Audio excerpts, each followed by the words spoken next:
ఈ రెండవ భాగంలో యెషయా గ్రంథము 32వ అధ్యాయము 9వ వచనం నుంచి 20వ వచనం వరకు ఉన్నటువంటి లేఖన భాగాన్ని మనం ధ్యానిద్దాం. మొదటి వచనం నుంచి 8వ వచనం వరకు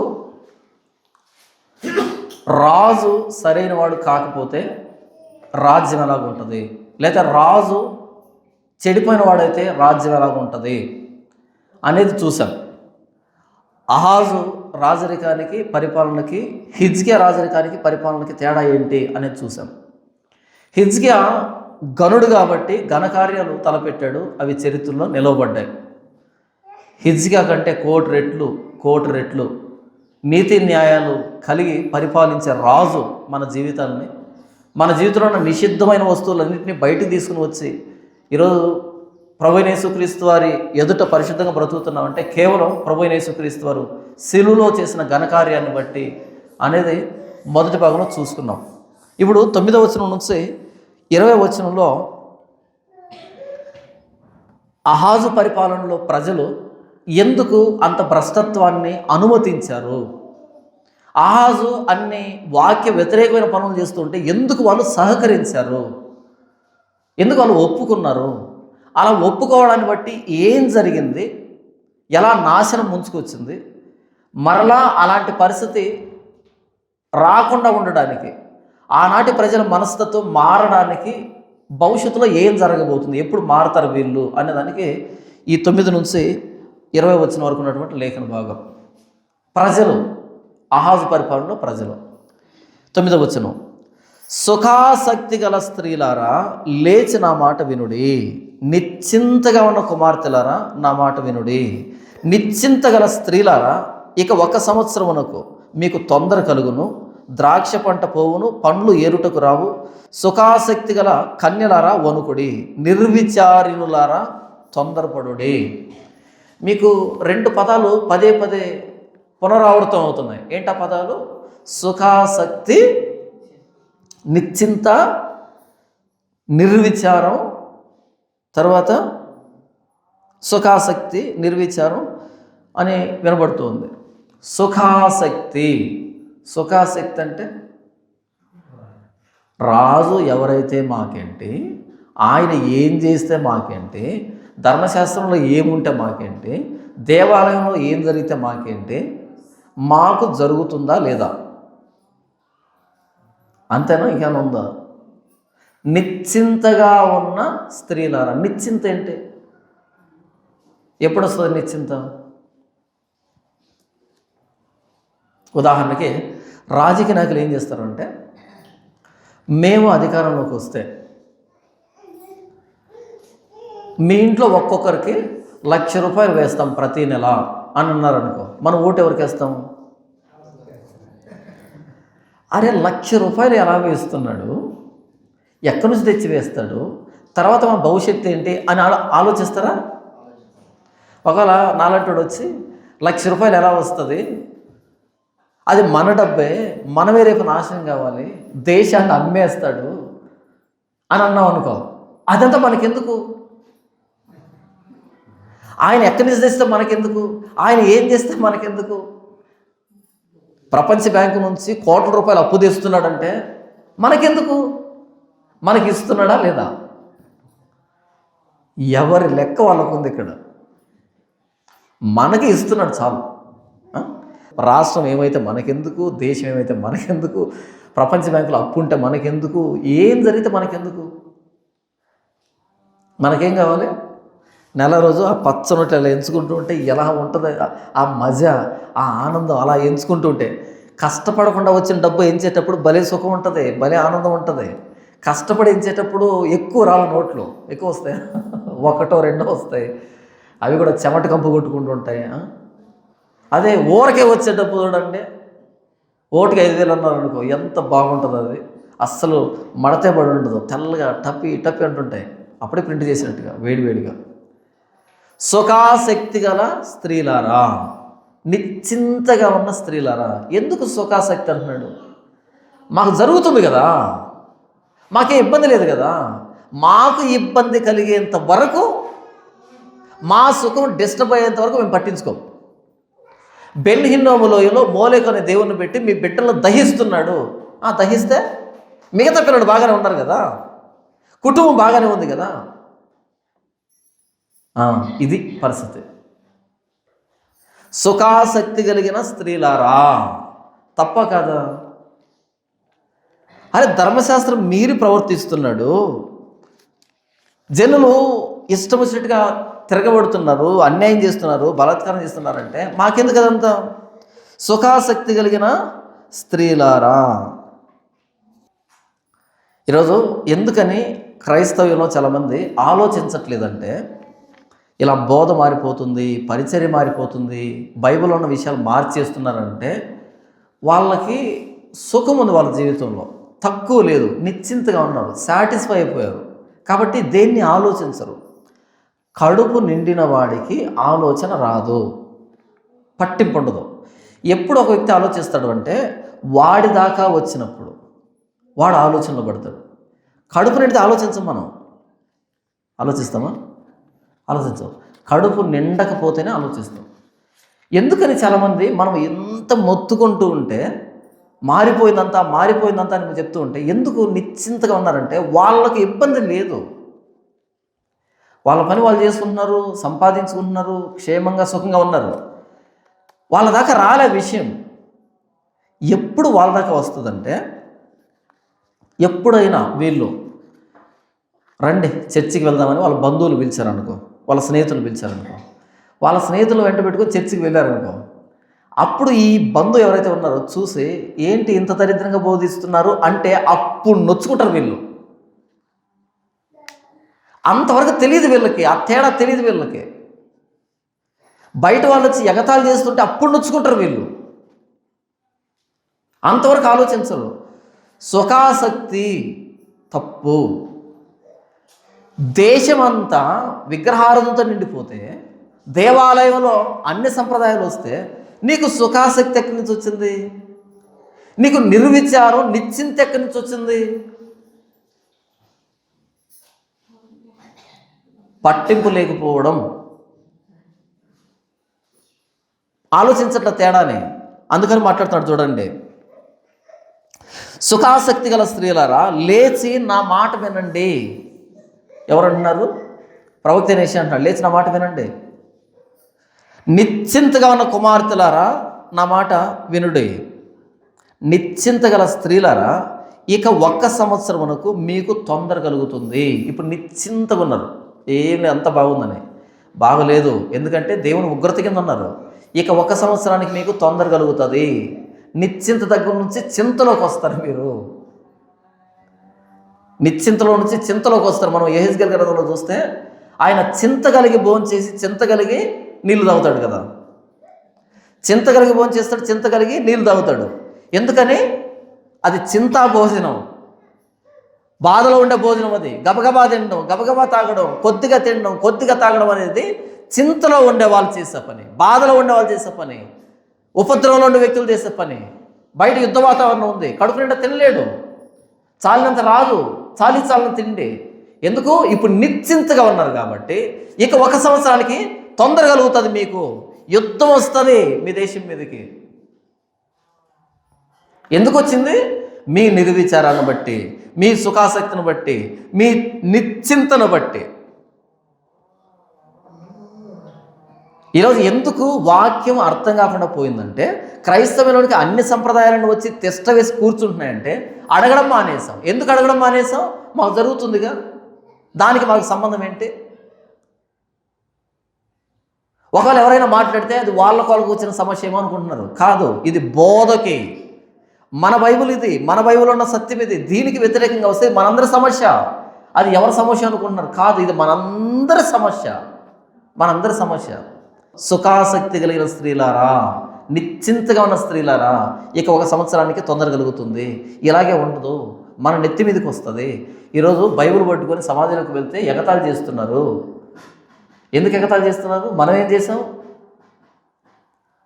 ఏం చేసామంటే నాయకులుగా ఉన్నవాళ్ళు నీతిని వదిలిపెట్టి, న్యాయాన్ని వదిలిపెట్టి, ధర్మశాస్త్రాన్ని వదిలిపెట్టి ఇష్టం వచ్చినట్టు ప్రవర్తిస్తూ ఉంటే మనం సపోర్ట్ చేసుకుంటూ కూర్చున్నాం.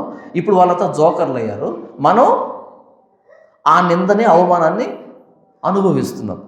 ఒకప్పుడు కరపత్రికను తీసుకొని వీధుల్లోకి వెళ్ళి కనిపించిన వ్యక్తులకల్లా పేపర్ ఇచ్చి ప్రభువైన యేసుక్రీస్తుని అంగీకరించండి అని చెప్పేవాళ్ళం. ఇప్పుడు పట్టుకొని వెళ్ళండి చూద్దాం. 4 కరపత్రికలు పట్టుకొని సమాజంలోకి వెళ్ళి ప్రభువైన యేసుక్రీస్తుని అంగీకరించండి అని చెప్పి చూడండి. మనం ఏం చేసాం?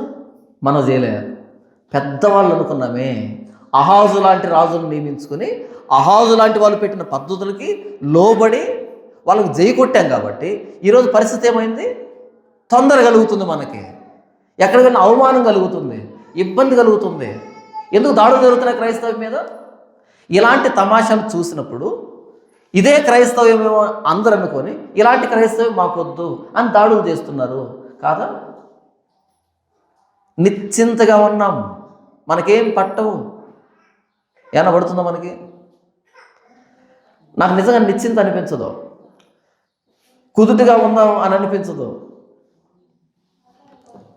ఉదాహరణకి ఒక వీడియో చూస్తున్నాను అనుకో, నేను నా పక్క వ్యక్తులు అడుగుతారు, ఇక వీడియో చేస్తావు కదా, కౌంటర్ చేస్తావు కదా అని అడుగుతారు నన్ను. అడగాను, నేను అంటాను, నాకు అంత టైం లేదు, నాకు అంత ఓపిక లేదు, ఊరికేదో కనపడింది చూస్తున్నా అంటాను.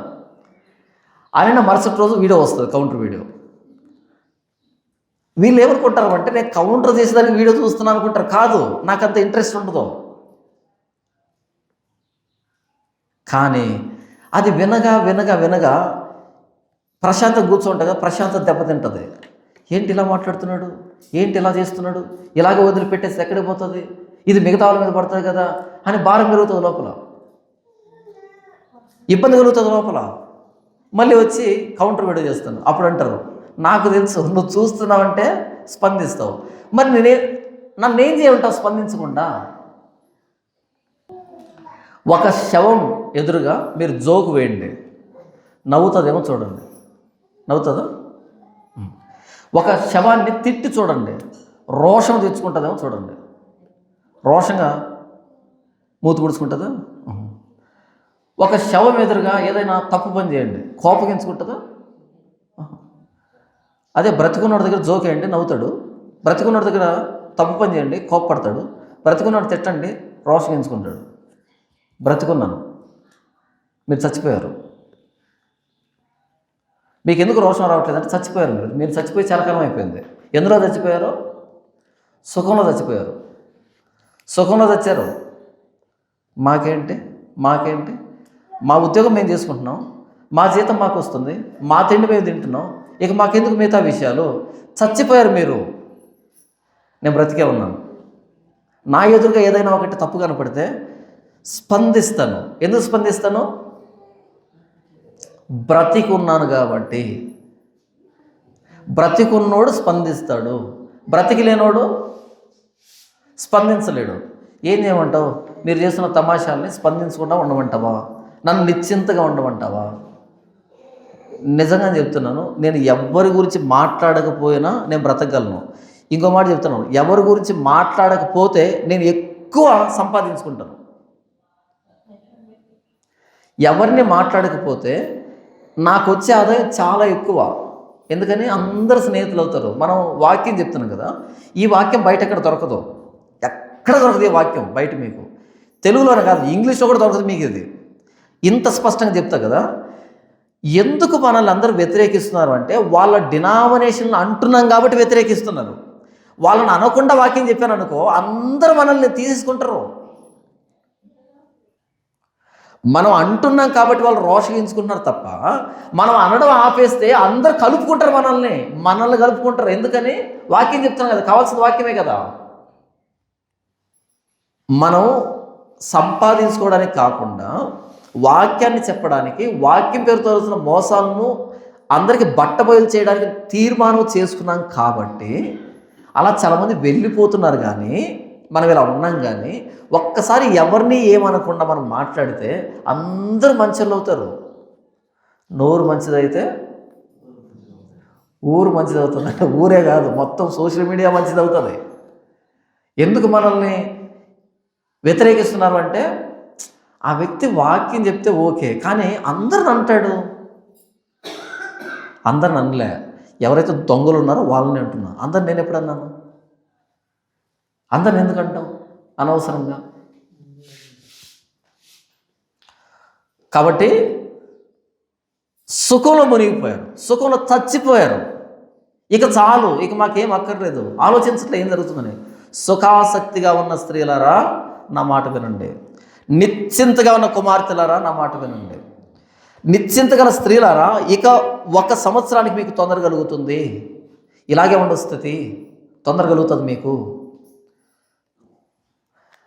ఇప్పుడు జరుగుతున్నటువంటి మోసాలు, క్రైస్తవ్యం పేరుతో జరుగుతున్న మోసాలు, క్రైస్తవ్యం మోసం కాదు, క్రైస్తవ్యం పేరుతో జరుగుతున్న మోసాలను బట్టి చట్టాలు మారాయి అనుకో, పరిస్థితి ఏంటి?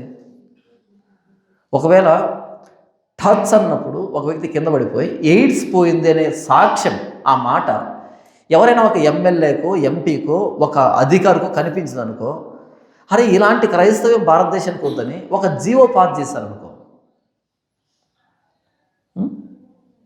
ఎవరు నష్టపోవాలి? మీకు అర్థమవుతుంది నేను చెప్పేది. ఒక ఆయన ఉండే, ఆయన ఏం చేస్తాడంటే ఇలా నోట్లో నుంచి లింగం తీస్తాడు బయటికి, శివలింగాన్ని నోట్లోంచి ఏం తీస్తాడు? శివలింగాన్ని బయట తీస్తాడు. అది మోసం, మోసం అని కేకలేశారంతా.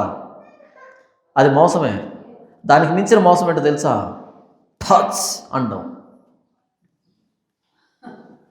ఆయన లింగం తీస్తే ఎవరికైనా నష్టం జరగలే, ఆయన బూడికి తీసి ఎవరికి నష్టం జరగలే. వీటి టచ్ అంటే నష్టం జరుగుతుంది. ఇక్కడ బైబిల్కి నష్టం జరుగుతుంది, సిలువ వేయబడిన క్రీస్తుకి నష్టం జరుగుతుంది. టచ్ అంటే ఎయిడ్స్ ఎలా పోతుంది? ఎవ్వరు అడగలే తెలుసా? మనం అడుగుతున్నాం దీన్ని. టచ్ అంటే ఎయిడ్స్ ఎందుకు పోతుంది? పోతుందా? టచ్ అంటే వీడి భార్య కూడా పోదు పక్కకే. ఒకసారి వీళ్ళ భార్యని టచ్ అని చూడమను, వీడు ఎగిరి పడతాడు.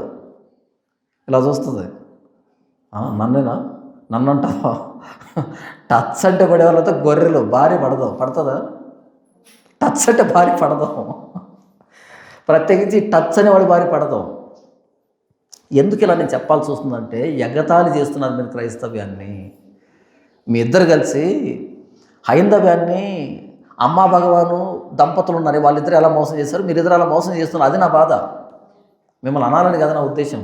అమ్మా భగవాను దంపతులు ఎలా మోసం చేశారో హైందవ్యాన్ని, అలా మీ ఇద్దరు దంపతులు కలిసి క్రైస్తవ్యాన్ని వాళ్ళకంటే భ్రష్టు పట్టిస్తున్నారు. అది నా బాధ.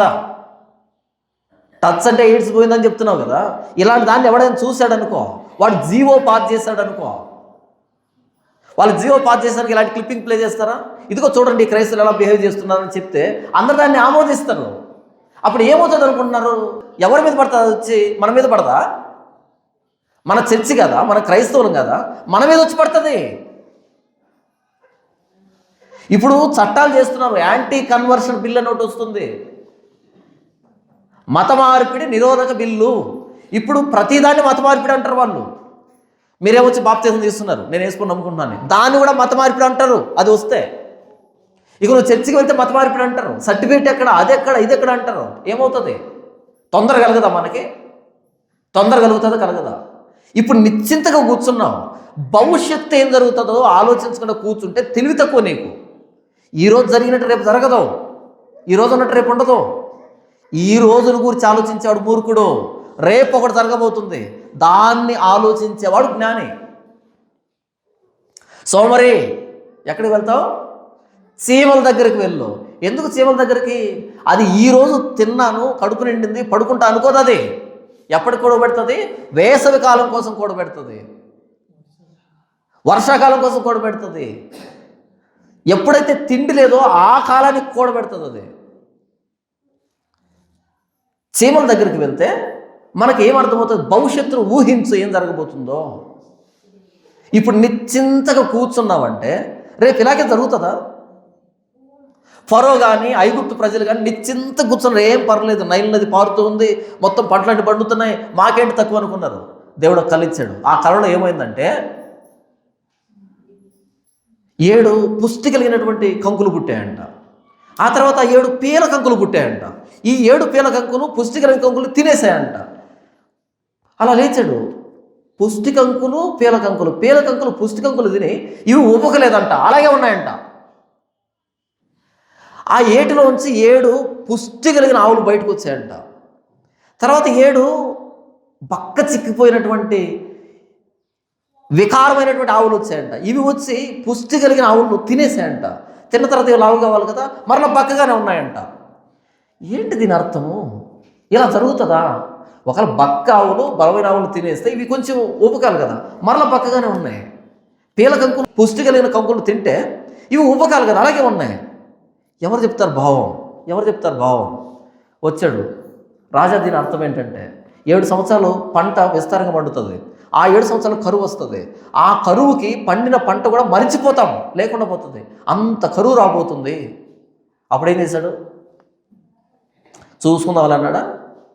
ఈ కళకు భావం చెప్పావు అంటే దీన్ని నెరవేర్చే సామర్థ్యం కూడా నీ దగ్గరే ఉంది. నిన్ను ప్రధానమంత్రి చేస్తాను, ఏం చేస్తావు? వచ్చాయి, మొత్తం దేశాన్ని కాపాడు. 7 సంవత్సరాల పంటను కొన్నాడు, పొలాలు కొన్నాడు, పంటను కొన్నాడు, మొత్తం అంతా గరిసెలు ఎక్కడ పడితే గరిసెలు కట్టించాడు, మొత్తం నింపి పడేశాడు. తర్వాత 7 సంవత్సరాలు కరువు వచ్చింది, కరువులో చుట్టుపక్కల అందరినీ పోషించాడు. భవిష్యత్తు అంటారు దీన్ని. ఈరోజు తిన్నాం, తాగాం, అంత బాగుంది, ఇలాగే ఉండదు. రేపు చట్టాలు రాబోతున్నాయి, రేపు పరిస్థితులు మారబోతున్నాయి. ఇప్పటికే బైబిల్ పట్టుకొని బయటికి వెళ్తే అవమానిస్తున్నారు, వెక్కిరిస్తున్నారు. ఎందుకంటే నీకు బుర్ర తక్కువైంది, తిండి ఎక్కువైతే ఇది పని చేయదు. మా నాన్న అనేవాడు, మా పెద్దమ్మ అనేది, పొద్దున పూట భోజనం పెట్టేది నాకు మా పెద్దమ్మ. ఎంత పెట్టేదంటే కొంచెం పెట్టేది. ఇరుగు పొరుగు వాళ్ళు ఉంటారు కదా, ముసలాళ్ళు ఉంటారు కదా, అదేంటి కొంచెం పెడుతున్నావు, ఎదిగే పిల్లడు పెట్టు అంటే ఒక మాట చెప్పేది. కడుపు నిండా తింటే అంట బుద్ధి పని చేయదంట, పస్తుగానే ఉండాలి. మా క్లాస్ రూమ్లో కొంతమంది పిల్లలు ఉండేవాళ్ళు. ప్రేయర్ అయిపోగానే ఫస్ట్ పీరియడ్ సార్ బోర్డు మీద ఇలా రాస్తూ ఉంటాడు, మేము రాసుకుంటూ ఉంటాం. ఒక్కసారిగా చాక్ పీస్ వచ్చి టఫేమో తగులుతుంది ఇలా వాడికి. ఏం చేస్తుంటాడు? నిద్రపోతుంటాడు. ఇక చాక్ పీసుకొని ఇలా విసిరితే వచ్చి ఇలా టపి మన దగ్గర 2 ముక్కలు ఇలా పక్కకు వెళ్తే ఇలా చూస్తే ఆయన ఉరుగురు చూస్తుంటాడు వాడిని. వాడు ఇలా రుద్దుకుంటూ ఉంటాడు. అప్పుడు అర్థమవుతుంది మ్యాటర్. ఏమని? వీడేం చేస్తున్నాడు? అలా నిద్రపోతున్నాడు. ఎందుకు నిద్రపోతున్నాడు? రాత్రి మిగిలిన సద్యానం ఉంది కదా, దబరాకేసుకొని అన్నాడు. మేము చదువుకునేప్పుడు సద్యానం ఉండేది, నీళ్ళు పోసి పెట్టేవాళ్ళు కదా, ఆ దబరా తెచ్చుకొని మా పెద్దమ్మ నాకేం చేసేది అంటే కూరగాయలు వేసేది. అలా కాదు, దబరా తెచ్చుకొని దబరాలు ఉప్పేసుకుని కలిపి కొడితే ఫస్ట్ పీరియడ్ ఎలా ఉంటుందంటే అలా ఉయ్యాలు ఊపినట్టు ఉంటుంది. ఆయన లెసన్ చెప్తాడు, అలా ఉంటుంది. చూసారా దబరాలు తినే ఫ్రెండ్స్ని? నేను చూశాను. ఎక్కువ తింటే తెలివి ఉండదు. క్లాస్ రూమ్కి వెళ్ళి ఎక్కువ తిని కూర్చున్నాను, నిద్ర వచ్చేస్తుంది, మత్తు ఎక్కుతుంది. సుఖాసక్తి గల స్త్రీలారా, నిశ్చింతగా ఉన్న స్త్రీలారా, ఈ రోజున నిశ్చింత రేపు ఉంటుంది అనుకుంటున్నావా? ఈ రోజున సుఖం రేపు ఉంటుంది అనుకుంటున్నావా? పరిస్థితులు మారిపోతాయి. ఇక 1 సంవత్సరానికి తొందరపాటు కాలం వస్తుంది. వచ్చింది ఆ రోజు యుద్ధం రూపంలో, ఉపద్రవం రూపంలో, నాశనం రూపంలో వచ్చింది. ఆ రోజు ఏమైంది? వాళ్ళ సుఖం. ఆలోచించకపోతే మన మనుగడకే ప్రమాదం. వాడిని అలా వదిలిపెట్టేసి వీడిని ఇలా వదిలిపెట్టేసి ఎవరు ఇష్టం వచ్చిన వాళ్ళు వదిలిపెట్టేస్తే వీళ్ళందరూ చేసిన దరిద్రం అంతా వచ్చి మన నెత్తిన పడుతుంది. ఒక కథ ఉంది. ట్రైన్లో పైన ఎదురు కూర్చున్నారంట. ఇద్దరు కూర్చొని ఏం చేస్తున్నారు? ఈ మడత కాజాలు చూసావా? మడత కాజాలు కాజా తింటున్నారు వాళ్ళు, మడత కాజా తింటున్నారు. మడత కాజా తిన్నప్పుడు ఏమవుతుంది? అలా కొరగానే జీరా కారుతుంది కదా, కింద ఒకటి పడుకో అన్నాడు. జీరా ఎక్కడ పడుతుంది? కింద చెడు ముఖం మీద పడింది. పెద్ద మనసు చేసుకొని దుప్పటి కప్పుకుంటావా? లేచి చెప్పాలి, ఒరే స్వామి మీరు కాజా తింటే తిని వచ్చారు కానీ జీరా నా ముఖం మీద పడుతుందిరా, చెప్పాలా వద్దా? నేనేమంటున్నానంటే వాళ్ళ మడత కాజాలు ఆత్మని చెప్పట్లే, జీరాకు కొంచెం దూరంగా పడుకో, ముఖం మీద పడుతుంది అడుగు. అలా ఏంటంటే ఎవరెవరో మడత కాజాలు తింటున్నారు, జీరా వచ్చి మన ఎత్తిన పడుతుంది. మీకు కనిపించట్లే? ఎవడో చేసిన వ్యాఖ్యలకి, ఎవడో చేసినటువంటి పనికి అది మొత్తం క్రైస్తవం మీద పడుతూ ఉంటే జీరా పడుతుంది మా ముఖం మీద అని అడగొద్దా? ఎవడో తమాషాలు చేస్తున్నాడు, ఎవడో దోచుకుంటున్నాడు, ఈ పాస్టర్లంతా ఇంతే, ఈ క్రైస్తవులంతా ఇంతే, ఈ యేసుప్రభు మాకొద్దంటూ ఉంటే జీరా పడుతుందని చెప్తున్నావు. తిను, నువ్వు మడతకాయ తిను. ఎలా తింటావు? కెమెరా ఆఫ్ చేసుకొని తిను. కెమెరా ఆన్ చేసి తింటూ ఉంటే అది మొత్తం వచ్చి క్రైస్తవం మీద పడుతుంది. సుఖాసక్తి గల స్త్రీలారా ఆలోచించండి, నా మాట వినండి. ఉందా అక్కడ? సుఖాసక్తి గల స్త్రీలారా లేచి నా మాట వినండి. వింటే కదా మీకు ఆలోచన వస్తుంది. సుఖంలో మునిగిపోయారు, సుఖంలో చచ్చిపోయారు, వినండి నా మాట. నిశ్చింతగా ఉన్న కుమార్తెలారా నా మాట వినండి. నిశ్చింతగా ఉన్న స్త్రీలారా 1 సంవత్సరానికి మీకు తొందర కలుగుతుంది. ఎంత తొందర కలుగుతుందని చూడండి. ద్రాక్ష పంట పోవును, పండ్లు ఏరుటకు రావు. ఇప్పుడు ఆ ద్రాక్ష రసం తాగి మత్తెక్కి పడుకున్నారు కదా, ఇంకో సంవత్సరానికి కరువు వస్తుంది, ద్రాక్ష పంట రాదు. తర్వాత పండ్లు ఏరుటకు రావు. అప్పుడేం చేస్తారు? ఇది ముందుగా గమనిస్తే ఆ పంట పోయేటప్పటికి తెలుస్తుంది. ఇప్పుడు మత్తులో మునిగిపోయి ఒకనొక రోజు మేలుకునేటప్పటికి ద్రాక్ష పండ్లు లేవు, పండ్లు లేవు, ఏం చేస్తావు మరి? తర్వాత సుఖాసక్తి గల కన్యలారా వణుకుడి. ఎందుకు వనకాలి? వనకాల్సిన అవసరం ఏంటి? నిర్విచారిణులారా తొందరపడి, నిర్విచారం ఏం పట్టించుకోం, మాకేం పట్టదు. నిర్విచారిణులారా తొందరపడండి. మీ బట్టలు తీసివేసి దిగంబరులై నీ నడుమున గోనె పట్ట కట్టుకొనుడి. ఇప్పుడు ఏం జరిగిందని ప్రభువా? ఇంత తొందరగా బట్టలు తీసేసి ఏం కట్టుకోవాలి? గోనె పట్టు కట్టుకొని బూడిద జలుకు ప్రార్థన చేసే పరిస్థితి ఏంటి ప్రభువా? అన్నీ బాగున్నాయి కదా. ఒరే నాయన, ఇప్పుడు బాగుంది, భవిష్యత్తులో మీరు తినడానికి ఏమీ లేదు, తాగడానికి ఏమీ లేదు, కరువు రాబోతుంది, ఉపద్రవం రాబోతుంది, ఇప్పుడైనా పశ్చాత్తాపడండి. ఇప్పటికైనా పోయిన పరువును మరలా సంపాదించుకుందాం. ఆలోచించండి. నేను ఎక్కడైనా చర్చికి వెళ్ళినప్పుడు, ఏదైనా ఒక మీటింగ్కి వెళ్ళినప్పుడు చూస్తాను కదా, భలే కోపం వస్తుంది. ఎవరి మీద కోపం వస్తుంది అంటే ఉద్యోగస్తులు ఉంటారు. ఉద్యోగస్తులు ఒక చిన్న బైబిల్ తీసుకుంటారు, పెద్దది కూడా తీసుకోవాలి మరలా. ఎందుకంటే ఫార్మాలిటీ తెచ్చుకుంటే చిన్న బైబిల్ ఒకటి పట్టుకొని అంతది. ఎప్పుడైనా చదివి చేస్తే కదా కొత్తగా ఉంటుంది, చదవరు. ఎవరిని మాట్లాడుతున్నది? సెంట్రల్ గవర్నమెంట్ ఎంప్లాయీస్ గురించి మాట్లాడుతున్నా, ఎంబీబీఎస్ డాక్టర్ గురించి మాట్లాడుతున్నా, అడ్వకేట్ గురించి మాట్లాడుతున్నా, ఇంజనీర్ గురించి మాట్లాడుతున్నా, టీచర్ గురించి మాట్లాడుతున్నా, ఎంప్లాయీస్ గురించి మాట్లాడుతున్నా, సీఈఓల గురించి మాట్లాడుతున్నా, సాఫ్ట్వేర్ ఇంజనీర్ గురించి మాట్లాడుతున్నా. స్టైల్గా ఒక బైబిల్ తెచ్చుకుంటారు, ఇన్షర్ట్ వేసుకుంటారు. అసలు ఐరన్ ఎలాగుంటుందని నలగదు అనమాట. అలా వచ్చి ఒక కుర్చీలో కూర్చొని కాలు మీద కాలు వేసుకొని ఆహా అంటుంటారు. అంటే అదొక డిగ్నిటీ మెయింటైన్ చేస్తారు. మన వాక్యం చెప్తుంటారు కదా, ఆహా ఆహా అని వెళ్ళిపోతారు. నీ తెలివి దేనికి? నా ప్రశ్న, దేనికి నీ తెలివి? అలా వెళ్ళి కూర్చున్నావు కదా పాస్టర్ ఎదురుగా, వాడు ఏదో చేస్తున్నాడు కదా, ఇది నిజమేనా? బైబిల్లో అలా ఉందా? వీడు చేసే తమాష కదా అని గుర్తుపట్టలేని నీ తెలివి దేనికి అంటున్నా. నీకు ఒక తల, దాని లోపల అంత గుజ్జు దేనికి? వీళ్ళందరికీ సిటీ స్కానింగ్ తీయాలి. నాకు తెలిసి 13 గ్రాములు ఉంటుంది లోపల. యాక్చువల్గా 1350 గ్రాములు ఉండాలి లోపల. వాళ్ళకి 13 గ్రాములు ఉంటుంది. రీజన్ ఏంటంటే ఆలోచిస్తే ఉంటుంది మెదడు, ఆలోచించకపోతే కూర్చించిపోతుంది. మీరు ఏదైనా ఒక అవయవాన్ని వాడటం మానేశారనుకో, దాని సైజు తగ్గిపోతుంది, కూర్చించుకుపోతుంది. అది ఏం పని లేదు కదా దానికి. అలాగే మెదడు వాడకపోతే కూర్చించుకుపోయి ఉంటుంది. ఈరోజు ఇంతమంది కార్పొరేట్ పాస్టర్లు కానీ ఇంత డెవలప్ అయ్యారంటే ఎవరు వేసిన డబ్బుతో? పేదవాళ్ళు వేసిన డబ్బు కాదు, అది డబ్బున్న వాళ్ళు వేసిన డబ్బు, ఎంప్లాయీస్ వేసిన డబ్బు. వేసేటప్పుడు లేదా ప్రతి ఆదివారం వెళ్ళినప్పుడు ఇది ఇంతకు నిజమేనా? వాక్యం అలా ఉందా? వీడు చేస్తున్న తమాష కదా అని గుర్తించకపోతే నువ్వు ఇంజనీర్ దేనికయ్యావు, డాక్టర్ దేనికయ్యావు, టీచర్ దేనికయ్యావు, కంపెనీ సీఈఓ దేనికయ్యావు? జస్ట్ బైబిల్ తీసుకుని వస్తావు, అలా కూర్చుంటావు, అలా ఊకొడతావు, వెళ్ళిపోతావు. ఆలోచించవా? నిశ్చింత. చూడండి గవర్నమెంట్ ఎంప్లాయీస్ ఎంత నిశ్చింతగా ఉంటారో. నేను మాట్లాడుతున్నా క్రైస్తవుల గురించి, చర్చికి వెళ్ళే వాళ్ళ గురించి మాట్లాడుతున్నా. నిశ్చింతగా ఏమి జరగనట్టుగా. రేపు ఏదైనా జరిగితే ఎందుకు తమాషాలు ఎక్కువయ్యాయంటే అడిగే వాళ్ళు లేక. దేవోక్తి లేని ఎడల జనులు కట్టు లేక తిరుగుదురు. దేవోక్తి లేకపోతే జనులు కట్టు లేకుండా తిరుగుతారు, ఇష్టానుసారంగా తిరుగుతారు. ఈరోజు జరుగుతుంది అదే క్రైస్తవ్యంలో.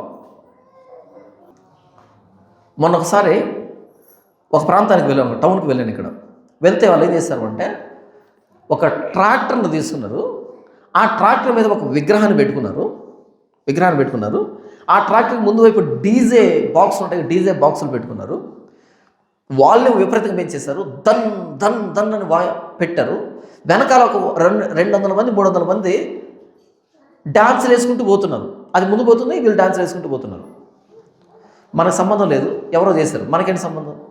మొన్న ఒక ప్రాంతానికి వెళ్ళాను మీటింగ్కి, వాక్యం చెప్పడానికి వెళ్తే సేమ్ సీను, సేమ్ ట్రాక్టర్ మీద ఎవరుంటారు చెప్పండి. పోనీ డిసెంబర్ నెల కదా, ఎవరున్నారంటే యోసేపు, ఈ పక్కన మరియమ్మ చేతిలో బాలయేసు. ఏ యేసు? పెద్దోడైతే కొరడతో కొడతాడు, ఆయన పెరగకూడదు. యేసు పెరిగాడు అనుకో, కొరడా తీసుకొని కొడతాడు, మనకు నొప్పి తగులుతుంది.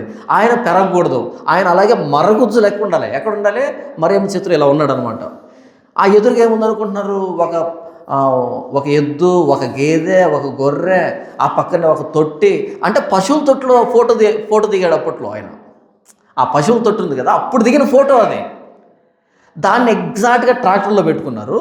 ఇక వెనకాల బఫూన్లు అంటే ఎవరు అనుకుంటున్నారు? ఎర్ర ప్యాంట్ వేసుకున్నారు, ఎర్ర షర్ట్ వేసుకున్నారు, తెల్ల అంచుంది దానికి. గుర్తొచ్చింది ఎవరైనా? శాంటా క్లాజు, క్రిస్మస్ తాత. ఎర్ర ప్యాంటు, ఎర్ర షర్టు, అంచులు ఎలా ఉన్నాయి? తెల్లగా. ఇది వస్తుంది చూసారా, గొర్రె బొచ్చులుగా తెల్లగా వచ్చిందనమాట. పైన ఒక టోపీ పెట్టారు, ఎర్ర అంచు అనమాట టోపీ. అలా పైన చివరికి ఇలా వచ్చి చివరిలో తెల్ల గుండు ఒకటే. రారాజు వస్తున్నాడో అని పాట వెనకాల. చచ్చ ఏమైపోయింది క్రైస్తవానికి? ఏంటిది? ఎవరు అడుగుతారు దీన్ని? అలా ఒక 200 మంది ట్రాక్టర్ వెనకాల పోతూ ఉంటే దాని పేరు క్యారల్స్ అంట. ఏంటంట? నాకు అనిపించింది, పోరే వాళ్ళు బొమ్మ పెడితేనే బాగుంది, మీరు బొమ్మ పెడితే దరిద్రంగా ఉంది కదరా అని. వాళ్ళైనా పెద్ద బొమ్మను పెడితే, పెద్ద దేవుని పెట్టారు. వీళ్ళు బాలయేసుని పెట్టుకున్నారు. బాలయేసు ఇంకా పశువుల తొట్లోనే ఉంటాడు, ఆయన బయటికి రాడు. ఎవరు అడగాలి? ఎవరు ప్రశ్నించాలి? ఎక్కడ పద్ధతులు ఇవి? జోకర్లు కదా వీళ్ళు, బఫూన్లు కదా వీళ్ళు, వీళ్ళు. ఎవరు ప్రశ్నించాలి? ఏం మాట్లాడుతున్నానంటే, మీ బట్టలు తీసివేసి దిగంబరులై మీ నడుమున గోనె పట్టు కట్టుకొని ఏడవాల్సిన సందర్భాలకి క్రిస్మస్ తాత బట్టలు వేసుకొని డ్యాన్సులు వేస్తారేంటి? పాట తార వెలిసింది, తార వెలిసింది పశువుల పాకలు కాదు, ఎక్కడో తూర్పు దేశంలో, అక్కడి నుంచి వచ్చింది అది వచ్చేటప్పటికి 2 సంవత్సరాలు అయిన వయసు కాదంట, ఇప్పుడే వెలిసిందంట, తార వెలిసిందంట. సరే, ఆ తార వెలిసి జ్ఞానులు పట్టుకొచ్చింది. మీరు వెలిగించిన తార మిమ్మల్ని మూర్ఖులు చేసిందేంటి? అది జ్ఞానులు వచ్చే తార, వీళ్ళు మూర్ఖులైన తారలో. ప్రతి ఇంటి మీద స్టార్ ఉంటుందా? ఎందుకంటే స్టారు ఎందుకు అంటే, యేసు పుట్టినప్పుడు కూడా ఒక స్టార్ షేప్లో ఒక ప్లాస్టిక్ కవరు, దాని లోపల ఒక 100 క్యాండిల్ బల్బు, అదే కదా దాని అర్థం. ఇప్పుడు స్టార్లు మారిపోయాయి షేపు. ఎలాగంటే అప్పుడు ఇలా ఉండే స్టారు, ఇప్పుడు ఏమైందంటే ఇలా ఉంటుంది కదా, ఆ అంచుల్లో ఒకటి పొడవుగా వస్తుంది కిందికి ఇలా. ఎందుకని? ఈ ఇంట్లో ఉన్నాడు క్రీస్తుని. అప్పుడు 4 భుజాలు 6 భుజాలు సమానంగా ఉండే ఇలా. ఇది అసలైన స్టార్కి. ఇప్పుడు స్టార్కి ఏమైంది? ఒకటి ఇలా కిందికి వచ్చేస్తుంది. అంటే అర్థం ఏమని? ఇక్కడే ఉన్నాడు క్రీస్తు, ఈ ఇంట్లోనే అని. అస్సలు ఉన్నాడు ఆ ఇంట్లో, ఆ చర్చిలో అస్సలు లేడు ఆయన. చదువుకోని వాళ్ళకి ఆలోచన ఉండదు. మీరు చదువుకున్నారు కదా, ఇంత తల ఉంది కదా,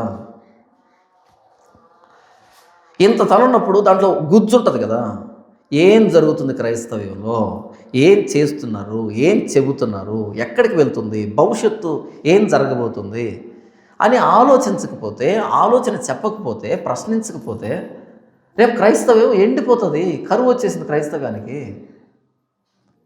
సువార్తలు ఆగిపోయాయి. మీకు అర్థమవుతుంది ఎంత నష్టం జరిగిందో. సువార్త ఆగిపోయింది.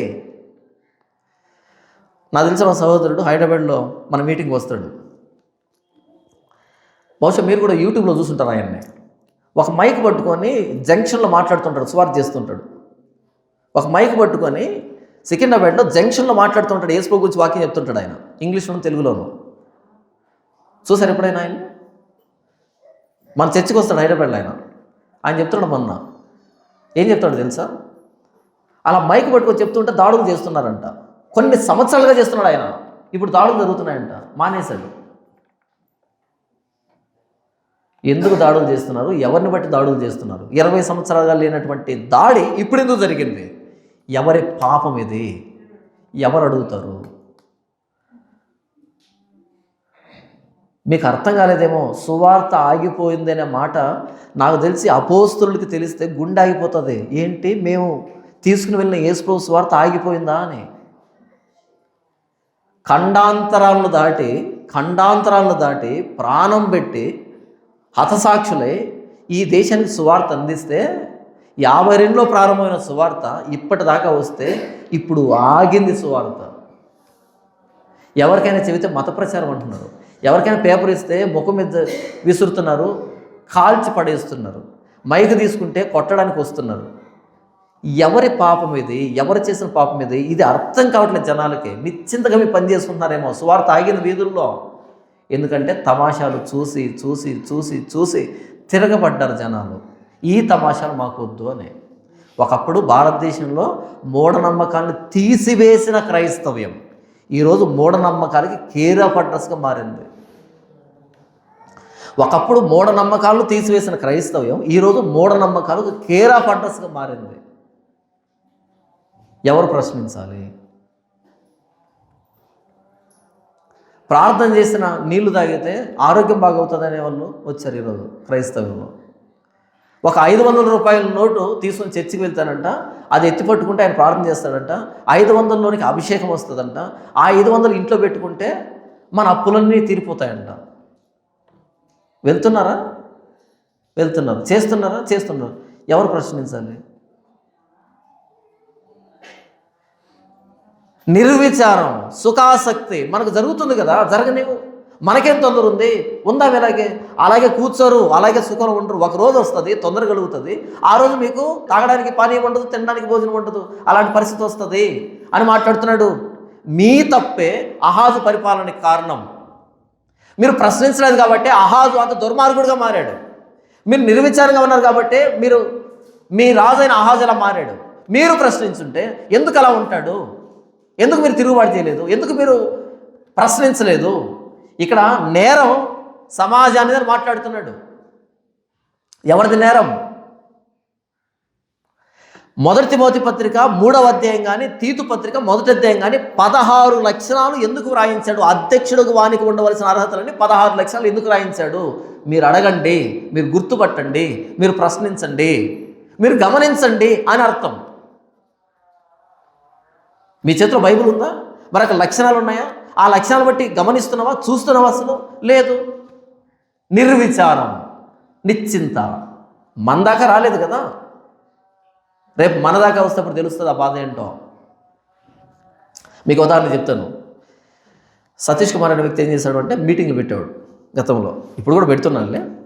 ఏ ప్రాంతానికైతే మీటింగ్ పెడతాడో వచ్చి పెద్ద వేదిక వేసి మీటింగ్ పెడతాడు కదా, ఏం చేసేవాడంటే ఆ చుట్టుపక్కల పాస్టర్లు ఉంటారే వాళ్లకు ఒక ఆఫర్ ఇచ్చాడు, బంపర్ ఆఫర్ ఇచ్చాడు. ఏమన్నా తెలుసా? చర్చి పాస్టర్కి నాకు తెలిసి 2000 మరి 5000 కానుక చర్చి పాస్టర్ మీటింగ్కి వస్తే. దాంతోపాటు ఏం చేశాడు అంటే ఒక హ్యాండ్ బ్యాగు, వీళ్ళు కొనుక్కోలేరు కదా, చాలా కష్టం అది. ఒక హ్యాండ్ బ్యాగు, తర్వాత ఒక బ్లేజరు. ఏమిస్తాడంట? ఒక బ్లేజరు. ఇవి ఇస్తానని ఆఫర్ పెట్టాడు. మన వాళ్ళు ఏం చేశారు? 2000 అంటే డబ్బే కదా. ఒక హ్యాండ్ బ్యాగ్ ఇస్తానంట, ఒక బ్లేజర్ ఇస్తానంట. పాస్టర్ కదిలాడంటే ఎవరు కదులుతారు? ఎవరు కదులుతారు? సంఘం అంతా కదులుతుంది. అలా పొలోమని వచ్చారు ఎవరు? పాస్టర్లు. ముందు రోజు పాస్టర్కి మీటింగ్ ఉంటుంది. మీటింగ్ అయిపోయిన తర్వాత అందరికీ 2000 వచ్చిందా? 2000 వచ్చిందా? నీకు బ్యాగ్ వచ్చిందా? నీకు బ్లేజర్ వచ్చిందా? ఒకసారి ఊహించండి, చిన్నప్పుడు పలహారం పెట్టేటప్పుడు అందరూ చేతులు పెట్టేవాళ్ళు ఇలా. నాకు, మా అక్కకి, మా అన్నయ్యని పెట్టేవాళ్ళు కదా. ఎగ్జాక్ట్గా అదే సీన్ ఉంటుంది. అలా అడుక్కు తినడానికని పొలోమని సంఘాన్ని వేసుకొని పోయి బ్లేజర్ కోసం కకృతిపడ్డారు కదా. అప్పుడు ఏమనుకున్నారు తెలుసా? ఎంత మంచోడు, ఆయనే సంపాదించుకుంటున్నాడా, సేవకులకు ఇస్తున్నాడు, ఆయనే సంపాదించుకుంటున్నాడా, మాకే ఇస్తున్నాడు, మాకు బ్లేజర్లు ఇస్తున్నాడు. ఎందుకు బ్లేజర్లు ఇచ్చామని అడిగితే ఆయన చెప్పిన మాట ఏంటి తెలుసా? పేద సేవకులకి బ్లేజర్ వేసుకోవాలనే కళ ఉంటుందంట. ఎవరికేమి ఉండదు, కళ ఉంటుందంట. అందుకని పేద సేవకులకు గౌరవంగా ఉండేదని బ్లేజర్ ఇచ్చాడు. నమ్మారు. ఒకానొక రోజు ఏం చేశాడు? అదే ప్రాంతానికి వచ్చి చర్చి పెట్టాడు. ఒకానొక రోజు అదే ప్రాంతానికి వచ్చి ఏం చేశాడు? చర్చి పెట్టాడు, బ్రాంచ్ పెట్టాడు. ఇప్పుడు ఈ బ్లేజర్ తీసుకున్న ప్రభుత్వంతో ఏం చేశారు? మా ప్రాంతంలో కల్వరి టెంపుల్ వద్దు ధర్నా చేశారు. బ్లేజర్ తీసుకుంది మీరే కదా, మీరే. ఇప్పుడేమయ్యారు? రోడ్లు ఎక్కారు. మా ప్రాంతంలో చర్చొద్దు అని. అప్పుడు గవర్నమెంట్ ఏమందంటే, ఒరే ల్యాండ్ కొనుక్కున్నాడు, రిజిస్ట్రేషన్ చేసుకున్నాడు, ఆయన సొంత డబ్బులతో కట్టుకున్నాడు, మీరెవర్రా వద్దనడానికి అని అంది గవర్నమెంట్. మరి అంతే కదా, అంతేనా కదా? ఇప్పుడు బ్లేజర్ కక్కుర్తుపడి ఈయన మీటింగ్ పెట్టిన ప్రతిసారి పొలోమని ఆటోల్లో ట్రాక్టర్లో వేసుకొని పోయారు సంఘాన్ని. వీళ్ళకి ఇది నచ్చింది. ఇప్పుడు మేము అక్కడికే పోతామంటున్నారు. వీళ్ళు ఏమంటున్నారు? పోవద్దు అని. పోతారా పోరా? ఆ రోజు నీకు చాక్లెట్ ఇస్తున్నప్పుడే, బిస్కెట్ ఇస్తున్నప్పుడే ఎందుకు ఇస్తున్నాడు అనేది ఉండాలి. అప్పుడు బ్లేజర్ ఇస్తున్నప్పుడు మాత్రం మంచి దైవజనుడు, గొప్ప దైవజనుడు, ఆహా ఓహో అన్నారు. నేరుగా వచ్చి బ్రాంచ్ని పక్కన పెట్టేటప్పటికి చర్చిలో సగం మంది అలా వెళ్ళేటప్పటికి ఇప్పుడు తెలిసిన నొప్పి. డిజిటల్ సంఘాలు వద్దు. మరి అంతకుముందు కనపడదు. నిశ్చింతగా ఉంటావు, సుఖాసక్తిగా ఉంటావు, ఏం ఆలోచించవు. ఒకరోజు నెత్తినొచ్చి పడినప్పుడు పొలోమని పరిగెడతావు. ఎవడున్నాడు? అలా ఈ వ్యక్తి ఎక్కడ చర్చి పెట్టినా డిజిటల్ చర్చి మాకు వద్దు అని పోరాటం చేస్తారు. అది ఎంత పోరాటం చేస్తే అంత పబ్లిసిటీ అవుతుంది. యాక్చువల్గా ఆయన వచ్చి పెట్టినా చాలామంది తెలియదు. వీళ్ళు ఓన్ పబ్లిసిటీ చేస్తారు కదా, అది మామూలుగా పబ్లిసిటీ కదా, అందరికీ తెలిసిపోతుంది. కాబట్టి ఈరోజు జరుగుతుంది అని మోసపోవద్దు. ఆలోచించకుండా ఉంటే ఒకానొక రోజు చాలా కష్టం అవుతుంది. పాస్టర్లు ఆలోచించారు ఒకప్పుడు జరిగేటువంటి నష్టాన్ని. ఒకప్పుడు కథలు చెప్తున్నాడని ఆలోచించలే, మనకెందుకు అనుకున్నారు? ఇప్పుడు అదే కథ వచ్చి నీ పక్కన చెప్తున్నాడు. ఇప్పుడు అది కథ అంటే నమ్ముతారా జనాలు? ఒకప్పుడు తిరగబడకుండా ఇప్పుడు తిరగబడితే నమ్ముతారా? ఏదైనా ఆదిలో తుంచితేనే తురుగుతుంది. పెద్ద వృక్షమైన తర్వాత ఏం చేస్తావు? నిశ్చింతగా ఉన్న స్త్రీలు, సుఖాసక్తి కలిగిన స్త్రీలు. 12వ వచనం చూడండి. రమ్యమైన పొలము విషయమై, ఫలభరితమైన ద్రాక్షావళుల విషయమై వారు రొమ్ము కొట్టుకుందరు, గుండెలు బాదుకుంటారంట. రమ్యమైన పొలము విషయమై, ఫలభరితమైన ద్రాక్షావళుల విషయమై. ఇప్పుడేమనుకుంటున్నారు? రమ్యంగా ఉన్నాయనుకుంటున్నారు, కానీ అవి ఎండిపోతాయి. రొమ్ము కొట్టుకునే రోజు వస్తుంది. నా జనుల భూమిలో ఆనందపురములోని ఆనంద గృహములన్నింటిలో ముండ్ల తుప్పలను, బలురకస చెట్లను పెరుగును. పురం ఏంటంట? ఆనందపురం. ఎందుకని? అందరు ఆనందంగా ఉన్నారు కదా. ఆనందపురములోని ఇల్లు ఏంటో చూడండి, ఆనంద గృహాలు. అంతా ఆనందమే, అంత సంతోషమే. ఆనందపురములోని ఆనంద గృహాలన్నింటిలో ఏం పెరుగుతాయంట? మనీ ప్లాంట్స్ ఏమో చూద్దాం చూడండి. ముండ్ల తుప్పులు, బలురక చెట్ల. అదేంటి? ఆనందపురంలో పెరగాల్సిన మనీ ప్లాంట్స్ కదా. మనీ ప్లాంట్స్ పెరగట్లా. ఏం పెరుగుతున్నాయి? ముందు మనీ ప్లాంట్స్ పెరిగాయి, ఇప్పుడేం పెరుగుతున్నాయంట? ముండ్ల తుప్పులు, బలురక్కస చెట్లు. మరి వాళ్ళు ఏం చేస్తున్నారు? ఉంటే కదా అక్కడ పోయారు, చెరకపోయారు, నాశనమై. వేరే రాజు వచ్చి పట్టుకుపోయాడు, కరువు వచ్చింది, నాశనమైపోయారు. ఇప్పుడు కట్టుకున్న ఆనందపురం, ఆనంద గృహాలు ఏమయ్యాయంట? ఒకప్పుడు ఆ ఇళ్లలో పార్టీలు, విందులు, సంతోషాలు. ఏంటంట? విందులు, సంతోషాలు జరిగాయి ఆ ఇళ్లలో ఒకప్పుడు. ఆనంద గృహాలు. ఆనంద గృహాలు అంటే ఏమనుకుంటున్నారు? ఏ రోజు మారు మనసు గురించి, పశ్చాత్తాపం గురించి ప్రసంగం చేసుకోవాలి పాపం వాళ్ళు. దేవుడిచ్చాడు, మనం దీవించబడ్డాం, లెట్స్ ఎంజాయ్ అని అన్నారు. అలా ఎంజాయ్ చేసినటువంటి ఇండ్ల పేరు ఆనంద గృహాలు, ఊరి పేరు ఆనందపురం. భలే ఉంది కదా. ఆనందపురంలోని ఆనంద గృహాలన్నిటిలో ముండ్ల తుప్పలు, బలురక్కసి చెట్లు పెరుగుతాయి. వెటకారంగా చెప్తున్నాడు యేషయా, వ్యంగ్యంగా మాట్లాడుతున్నాడు. మాది ఆనందపురము, మాకంటూ కష్టం రాదు, సమస్య రాదు అని అనుకున్నారు కదా. మా ఇంట్లో ఆనందమే తాండవం చేస్తా అనుకున్నారు కదా. మీ ఇంట్లో ఏం పెరుగుతున్నాయి ఇప్పుడు? ముండ్ల తుప్పలు, బలురక్కసి చెట్లు పెరుగుతున్నాయి. ఇది భవిష్యత్తు. కానీ ఇప్పుడు ఏం చేస్తాం? మీరు పండుగలు చేస్తున్నారు, విందులు చేసుకుంటున్నారు. కాన్ఫరెన్స్ పేరు వర్షిప్ కాన్ఫరెన్స్. రాజప్రకాష్ పాలన వ్యక్తి పెట్టాడు, వర్షిప్ కాన్ఫరెన్స్. ఇలాంటి కాన్ఫరెన్స్ నేను ఎప్పుడు చూడలే. ఆ టైటిల్ లేదు ఇంతవరకు. వర్షిప్ కాన్ఫరెన్స్ అంటే ఆరాధన చేసేదానికి వాళ్ళు పెట్టుకున్నటువంటి మీటింగ్, కూడిక. ఏం చేయడానికి పెట్టారంట? స్వార్థ కూడిక కాదు. ఏం కూడిక అంట? ఆరాధిస్తారంట. ఆరాధన అంటే ఏంటి? ఆరాధన అంటే ఏంటంటే పైనుంచి ఎర్ర లైట్లు, తెల్ల లైట్లు, బ్లూ లైట్లు, పచ్చ లైట్లు ఇలా తిరుగుతుంటాయి. ఇలా తిరుగుతుంటాయి. వేదిక మీద పాటల కచేరీ ప్రోగ్రాం ఉంటుంది. పాటలు అందరూ ఏం చేయాలి? దీన్ని వర్షిప్ అంటారు, దీన్ని ఆరాధన అంటారు, దీన్ని కాన్ఫరెన్స్. ఎవరు పెట్టల ఇప్పటి వరకు చరిత్రలో. మీరు బైబిల్ చరిత్ర అంతటా చూడండి, క్రైస్తవ చరిత్రలో చూడండి, వర్షిప్ కాన్ఫరెన్స్ అనేది మీకు కనపడదు ఎక్కడ కూడా. వర్షిప్ చేద్దాం రండి అనేది లేదు ఎక్కడ కూడా. మీరు బైబిల్లో చూస్తే దానికి ఒక కాన్ఫరెన్స్ లేదు. కాన్ఫరెన్స్ ఒక దానికి ఉంది. ఎక్కడో తెలుసా? రెపెంటెన్స్ కాన్ఫరెన్స్ ఉంది. అది కూడా పెట్టామంటారేమో మరి. అప్పుడు కూడా డ్యాన్సులు వేశారు. రెపెంటెన్స్ కాన్ఫరెన్స్ పెట్టినా డ్యాన్స్ చేస్తుంది, వర్షిప్ కాన్ఫరెన్స్ పెట్టినా డ్యాన్స్ చేస్తుంది. ఇక డ్యాన్స్ అయింది ఏ కాన్ఫరెన్స్కి? నేనేం మాట్లాడుతున్నాను అంటే, ఆనందపురం ఎందుకు అంత ఆనందాన్ని వెతుక్కుంటున్నావు? ఆనంద గృహం ఎందుకు అంత ఆనందాన్ని వెతుక్కుంటున్నావు? ఒక సంవత్సరానికి ఉపద్రవం ముంచుకొని రాబోతుందని ప్రవక్త చెప్తుంటే మీరు మాత్రం ఆనందం, ప్రేమావిందులో. ఏం చేశారని, ఏం జరిగిందని, క్రైస్తవాన్ని తిట్టిన మాట తిట్టకుండా బయట తిడుతూ ఉంటే, ఎగతాళి చేస్తూ ఉంటే ఎక్కడి నుంచి వచ్చింది నీకు సంతోషము? తిడుతుంది కూడా నిన్ను బట్టే కదా, మరలా మిమ్మల్ని బట్టే కదా. ఎక్కడి నుంచి వచ్చింది అంత ఆనందం మీకు? ఆనందపురంలోని ఆనంద గృహాల్లో భవిష్యత్తులో బలురక్కస చెట్లు, ముండ్ల తుప్పలు పెరుగుతాయి. అందుకే ఇప్పుడే గోనె పట్ట కట్టుకుంటే అప్పుడు బలురక్కస చెట్లు పెరగవు.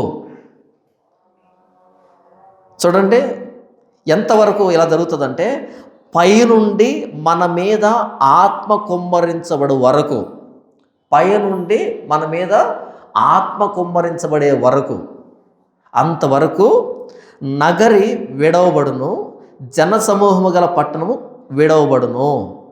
అంతవరకు నగరి విడవబడుతుంది, జనసమూహం కలిగిన పట్టణం విడవబడుతుంది, నిర్జనంగా మారిపోతుంది, చెరలోకి వెళ్ళిపోతారు. ఎంతవరకు? పైనుండి ఆత్మ కుమ్మరించబడేంత వరకు, పరిశుద్ధాత్మ దేవుడు వచ్చేంత వరకు, అంతవరకు విడవబడతారు మీరు అని చెప్తున్నాడు. కుమ్మరించబడ్డా పరిశుద్ధాత్మ దేవుడు? పెంతెకోస్తు పండుగ దినాన మేడగదిలో ఉన్నప్పుడు బలమైన గాలి లాంటి శబ్దంతో వచ్చి మేడగది అంతా నిండుకొని వారిలో ఒక్కొక్కరి మీద అగ్ని నాలుకలుగా విభాగించబడినట్టుగా వరాలగా కుమ్మరించబడిందా ఆత్మ? ఇప్పుడు మీటింగ్ పెడతారు, ఆత్మను కుమ్మరించు నాయన. ఒరే స్వామి, కుమ్మరించి 2000 సంవత్సరాలు అయింది. ఇప్పుడేమంటారు? ఆత్మను కుమ్మరించాలంట. ఒరే 2000 సంవత్సరాల క్రితం కుమ్మరించాడు, ఇంక కుమ్మరించడు. బైబిల్ తెలియదు కదా, ఏదో మాట్లాడుతున్నాం. పరిశుద్ధాత్మ దేవుడు వచ్చేంత వరకు సుఖాసక్తిని వదిలిపెట్టరు మీరు, నిశ్చింతను వదిలిపెట్టరు మీరు, మీ నాశనాన్ని మీరు గుర్తించరు. పరిశుద్ధాత్మ దేవుడు వస్తే అప్పుడు మీరు గుర్తిస్తారు ఎక్కడ తప్పు జరుగుతుంది అని. తప్పుని గుర్తించగలిగిన వాడు పరిశుద్ధాత్మ కలిగిన వాడు. నిశ్చింతగా ఉన్నవాడు పరిశుద్ధాత్మను కలిగిన వాడు కాడు. నా పని నాది అనుకునేవాడు పరిశుద్ధాత్మ కలిగిన వాడు కాడు. అపోస్తలుడైన పౌలు ఏథెన్స్ పట్టణంలో ఉన్నప్పుడు అక్కడ ఉన్నటువంటి ఆ ప్రతిమలు చూసి ఆత్మ పరితాపం పట్టలేకపోయాడు. అప్పుడు వెంటనే వాళ్ళందరూ చెప్పడం, అక్కడ మీటింగ్ జరగడం జరిగింది. అవునా? పరిశుద్ధాత్మ దేవుడు ఒప్పుకోడు. ఆయన నీతిని గూర్చి, తీర్పుని గూర్చి, పాపాన్ని గూర్చి ఒప్పింపజేస్తాడు. ఆయన ఊరకోడు. ఎక్కడైతే తప్పు జరుగుతుందో చెప్తాడు ఆయన పరిశుద్ధాత్మ దేవుడు. పైనుండి ఆత్మ కుమ్మరించబడేంత వరకు మీరు సుఖాసక్తిని వదలలేరు, నిశ్చింతను వదలలేరు, రాబోతున్న ప్రమాదాన్ని మీరు గమనించలేరు. ఈ బలురక చెట్లు కానీ, ముళ్ళు తుప్పలు కానీ మరలా పోయేది ఎప్పుడంటే పైనుంచి ఆత్మ కుమ్మరించబడినప్పుడు. అప్పుడు నిజంగా ఆనందపురం అవుతుంది, అప్పుడు నిజంగా ఆనంద గృహం అవుతుంది. ఇంట్లో పార్టీలు చేసుకున్నప్పుడు ఆనంద గృహం కాదు అది. ఇంట్లో ఉన్న వాళ్ళ మీద పరిశుద్ధాత్మ దేవుడు ఉన్నప్పుడు ఆనంద గృహం అది, ఆనందపురం అది. ఈరోజు క్రైస్తవంలో పరిశుద్ధాత్మ దేవుడు కార్యం ఎక్కడుంది? విందులు, సంతోషాలు, సంబరాలు, ఇది కాదు ఆనందం అంటే. పరిశుద్ధాత్మ దేవుడు రావడం, మన మీద కుమ్మరించబడ్డం, అప్పుడు నిజంగా ఆనందపురం అవుతుంది, నిజంగా ఆనంద గృహం అవుతుంది. పరిశుద్ధాత్మ దేవుడు లేడు ఈరోజు. ఎవరైతే ఇలాంటి తమాషాలు చేస్తున్నారో పరిశుద్ధాత్మ దేవుడు లేడు, భ్రష్టాత్మ. చూడండి 13వ వచనం, నా జనుల భూమిలో ఆనందపురములోని ఆనంద గృహములన్నింటిలో ముండ్ల తుప్పలను బలురొక చెట్లు పెరుగును. పైనుండి మన మీద ఆత్మ కుమ్మరించబడు వరకు నగరి విడవబడును, జనసమూహము గల పట్టణం విడవబడును. కొండయు కాపురుల గోపురమును ఎల్లకాలము గుహలుగా ఉండును. అంటే ఎండిపోయింది. అవి అడవి గాడుదలకు ఇష్టమైన చోట్లుగాను, మందలమేయ భూమిగాను ఉండును. అరణ్యమైన ఫలభరితమైన భూమిగాను, ఫలభరితమైన భూమి వృక్షవనముగాను ఉండును. అంటే పరిశుద్ధాత్మ దేవుడు వచ్చినప్పుడు ఏం జరుగుతుందంటే, కొండయు కాపురుల గోపురమును ఎల్లకాలము గుహలుగా ఉండును. అంటే ప్రతి చోట రక్షణ అనేటట్టుగా. అవి అడవి గాడిదలకు ఇష్టమైన చోట్లుగాను, మందలమే భూమిగాను ఉండును. ఎండిపోలే, ఫలిస్తూ ఉంది. ఎప్పుడు? పరిశుద్ధాత్మ దేవుడు కుమ్మరించబడినప్పుడు. అంటే వర్షంతో పోలుస్తున్నాడు. పరిశుద్ధాత్మ దేవుడు వర్షంతో పోలుస్తూ, వర్షం పడినప్పుడు ఎలాగైతే ఫలభరితం అవుతుందో, పైన ఏమన్నాడు? ద్రాక్ష తోటలు ఎండిపోతాయని చెప్పాడు, పంట నాశనం అయిపోతుందని చెప్పాడు. ఎప్పుడు మరలా చిగురిస్తుంది అది? వర్షం పడినప్పుడు కాదు, పరిశుద్ధాత్మ దేవుడు కురిసినప్పుడు. పోలికది. తర్వాత చూడండి, అరణ్యము ఫలభరితమైన భూమిగా ఉంటుంది. తర్వాత ఫలభరితమైన భూమి వృక్ష వనముగా ఉంటుంది. అంత విస్తారమైనటువంటి పంట పడుతుంది, సారవంతమవుతుంది. ఎందుకంటే పరిశుద్ధాత్మ దేవుడు కురుస్తున్నాడు దేశం మీద. ఎందుకు కురుస్తున్నాడు? సుఖాసక్తి కలిగిన వాళ్ళు లేరు, నిశ్చింతగా ఉన్న వాళ్ళు లేరు, దేవుని మాట వినేటువంటి ప్రజలు వచ్చారు. కాబట్టి పరిశుద్ధాత్మ దేవుడు కురుస్తున్నాడు. 16వ వచనం, అప్పుడు న్యాయము అరణ్యములో నివసించును, ఫలభరితమైన భూమిలో నీతి దిగును. ఎక్కడ పట్టినా సరే నీతి న్యాయం కనబడుతుంది. మొదటి వచనం ఏంటి? రాజు నీతిని బట్టి రాజ్య పరిపాలన చేయను, అధికారులు న్యాయమును బట్టి ఏలుదురు అన్నాడు కదా. ఇక్కడ కోరుకున్నటువంటి నీతి న్యాయం అన్నది ఎప్పుడు వచ్చిందంట? పరిశుద్ధాత్మ దేవుడు కుమ్మరించబడినప్పుడు. ఎక్కడ దిగుతుంది చూడండి, అప్పుడు న్యాయము అరణ్యములో నివసిస్తుంది. అరణ్యంలో న్యాయం నివసించడం ఏంటి? అరణ్యంలో కూడా న్యాయం నివసిస్తుంది. ఇక పట్టణాల్లో ప్రజల మధ్య అంటే న్యాయం తాండవం చేస్తుంది. ఎక్కడ చూసినా సరే న్యాయము అరణ్యంలో దిగుతుంది, నివసిస్తుంది. ఫలభరితమైన భూమిలో నీతి దిగుతుంది. దేశమంతా నీతి న్యాయాలు జరుగుతాయి. ఎప్పుడు? ఆత్మ కుమ్మరించబడినప్పుడు. 17వ వచనం, నీతి సమాధానము కలుగు చేయను, నీతి వలన నిత్యమును నిమ్మలము నిబ్బరము కలుగును. నిమ్మలో నిబ్బరం ఎప్పుడు కలుగుతుంది? నీతి వచ్చినప్పుడు, నీతిగా ఉన్నప్పుడు, నీతిని ప్రేమించినప్పుడు నిమ్మలము నిబ్బరం కలుగుతుంది. అప్పుడు నా జనుల విశ్రమ స్థలమందును ఆశ్రయ స్థానముల యందును సుఖకరమైన నివాసముల యందును నివసించెదరు. ఎప్పుడు జనులు నిజమైన సుఖంలో బ్రతుకుతారు అంటే పరిశుద్ధాత్మ దేవుడు కుమ్మరించబడినప్పుడు, నీతి న్యాయాలు జరిగించబడుతున్నప్పుడు, అప్పుడు నా జనుల విశ్రమ స్థలమందును, పైన ఏమన్నాడు? నిశ్చింత అన్నాడు. నిశ్చింత అంటే విశ్రాంతే, విశ్రమ స్థలమే. అప్పుడు నా జనుల విశ్రమ స్థలమందును ఆశ్రయ స్థానముల యందును సుఖకరమైన నివాసముల యందును నివసిస్తారు. అసలైన సుఖం ఎప్పుడంటే పరిశుద్ధాత్మ దేవుడు కుమ్మరించబడినప్పుడు. పరిశుద్ధాత్మ దేవుడు కుమ్మరించబడకుండా సుఖము అంటే నాశనానికి సిద్ధపడుతున్నాం అని అర్థం. పైన ఏమన్నాడు? సుఖాసక్తి కలిగిన స్త్రీలారా అన్నాడు. ఇక్కడేమన్నాడు? నిజమైన సుఖం ఎప్పుడు వస్తుంది? నీతి న్యాయం నివసించినప్పుడు, పరిశుద్ధాత్మ దేవుడు కుమ్మరించబడినప్పుడు. పైన ఏమన్నాడు? నిశ్చింతగా ఉన్నాడు, పాపం అన్నాడు. ఇక్కడేమంటున్నాడు? నిమ్మలము నిబ్బరం అని మాట్లాడుతున్నాడు. అది నిశ్చింతే. నిమ్మలము నిబ్బరం అంటే నిశ్చింతే. విశ్రమ స్థలం అంటే నిశ్చింతే. ఆశ్రయస్థానం అంటే నిశ్చింతే. అసలైన సుఖం, అసలైన నిశ్చింత, అసలైన నిమ్మలం ఎప్పుడు అంటే పరిశుద్ధాత్మ దేవుని ఆధీనంలో నడిచినప్పుడు, పరిశుద్ధాత్మ దేవుని అధికారం కింద బ్రతికినప్పుడు. తర్వాత చూడండి 18వ వచనం, అయినను అరణ్యము ధ్వంసమగునప్పుడు వడగండ్లు పడును, పట్టణము నిత్యముగా కూలిపోను. ఇది నాశనానికి సంబంధించిన మాట.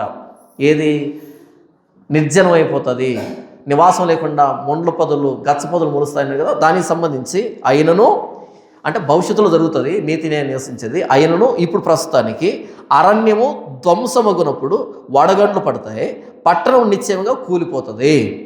నెబుకద్నెజరు దండయాత్ర గురించి మాట్లాడుతున్నాడు. 20వ వచనం, సమస్త జలముల ఎద్దును విత్తనములు చల్లుచు ఎద్దులను గాడిదలను తిరగనిచ్చు మీరు ధన్యులు. అంటే మరలా వ్యవసాయం ప్రారంభమవుతుంది. సమస్త జలముల యొద్ద ఎక్కడ చూసినా నీళ్ళు ఉంటాయి. ఆ నీళ్ళ పక్కన ఏముంటాయి? విత్తనాలు చల్లుతుంటారంట, ఎద్దులు గాడిదలు తిరుగుతుంటాయంట. మీరు ధన్యులు. మరలా దేశం ఫలభరితమవుతుంది.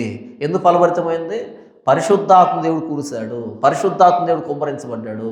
కాబట్టి మరలా దేశం ఫలభరితమైంది. ఎప్పుడు? సుఖాసక్తిని వదిలిపెట్టి నా మాట వింటే, నిశ్చింతను వదిలిపెట్టి నా మాట వింటే, గృహాలు ఆనంద గృహాలుగా కాకుండా నా మాటకు భయపడితే అప్పుడు ఇవన్నీ సంభవిస్తాయి. మీరు ద్రాక్షరసంతోనే పొద్దుపుచ్చారనుకో ఏమవుతుంది? నాశనం అయిపోతారు ద్రాక్షరాధం మీ దగ్గరికి. అలా కాకుండా గోనె పట్టు కట్టుకొని పశ్చాత్తాపడి క్షమించమని అడిగితే పరిశుద్ధాత్మను కుమ్మరిస్తాను. అప్పుడు దేశం ఫలభరితం అవుతుంది. అప్పుడు దేశాన్ని చూసినప్పుడు ఎలాగుంటుందంట? సమస్తమైన జలముల యొద్ద ఎక్కడ చూసినా నీళ్ళే, వాగులు, వంకులు, నదులు, కాలువలు, సెలయేర్లు, ఎక్కడ పట్టినా నీళ్ళే. సమస్త జలముల యొద్ద జనాలు కనపడతారు. ఎలా కనపడతారు? విత్తనాలు చల్లుతున్నారండి. విత్తనాలు చల్లుతూ కనపడుతున్నారు ప్రతి చోట. అక్కడేమున్నాయి? ఎద్దులు గాడిదలు తిరుగుతున్నాయి. ఎందుకని? అవి పశువులు కదా, పొలంలో పనిచేసే పశువులు కదా. ఎద్దులు గాడిదలు తిరగనిచ్చు మీరు ధన్యులు. అలాంటి ధన్యకరమైన స్థితి వస్తుంది. మీరు ఇప్పుడు ఏం చేస్తారంటే సుఖాన్ని వదిలిపెట్టి లేచి మీ పై వస్త్రాన్ని తీసివేసి గోనెపట్టు కట్టుకొని నన్ను ప్రాధేయపడితే బ్రతిమలాడితే నేను పరిశుద్ధాత్మ నేను కుమ్మరిస్తాను. అప్పుడు దేశం ఫలభరితం అవుతుంది. అప్పుడు నీతి న్యాయాలు దేశంలో తాండవం చేస్తాయి అని మాట్లాడుతున్నాడు. బైబిల్ ఒక వ్యక్తి ఉన్నాడు. లూకాసు వార్త 12వ అధ్యాయం చూడండి. నిర్విచారంగా నిశ్చింతగా ఉండేటువంటి ఒక వ్యక్తిని చూపెడతాను. లూకాసు వార్త 12వ అధ్యాయము 16వ వచనం నుంచి, మరియు ఆయన వారితో ఈ ఉపమానం చెప్పాను. ఒక ధనవంతుని భూమి సమృద్ధిగా పండెను. చెప్పిన మాట వింటాడా? సమృద్ధిగా పండితే చెప్పిన మాట వింటాడా? భక్తుడు అంటాడు, ప్రభువా నాకు 2 కోరికలు. ఒక కోరిక ఏంటంటే నన్ను ఆకలితో పెట్టద్దు. ఆకలితో పెడితే ఏమవుతుంది? దొంగతనం చేసి దొంగనైపోతాను. నన్ను కడుపు నిండా పోషించొద్దు. కడుపు నిండా పెడితే ఏమవుతాను?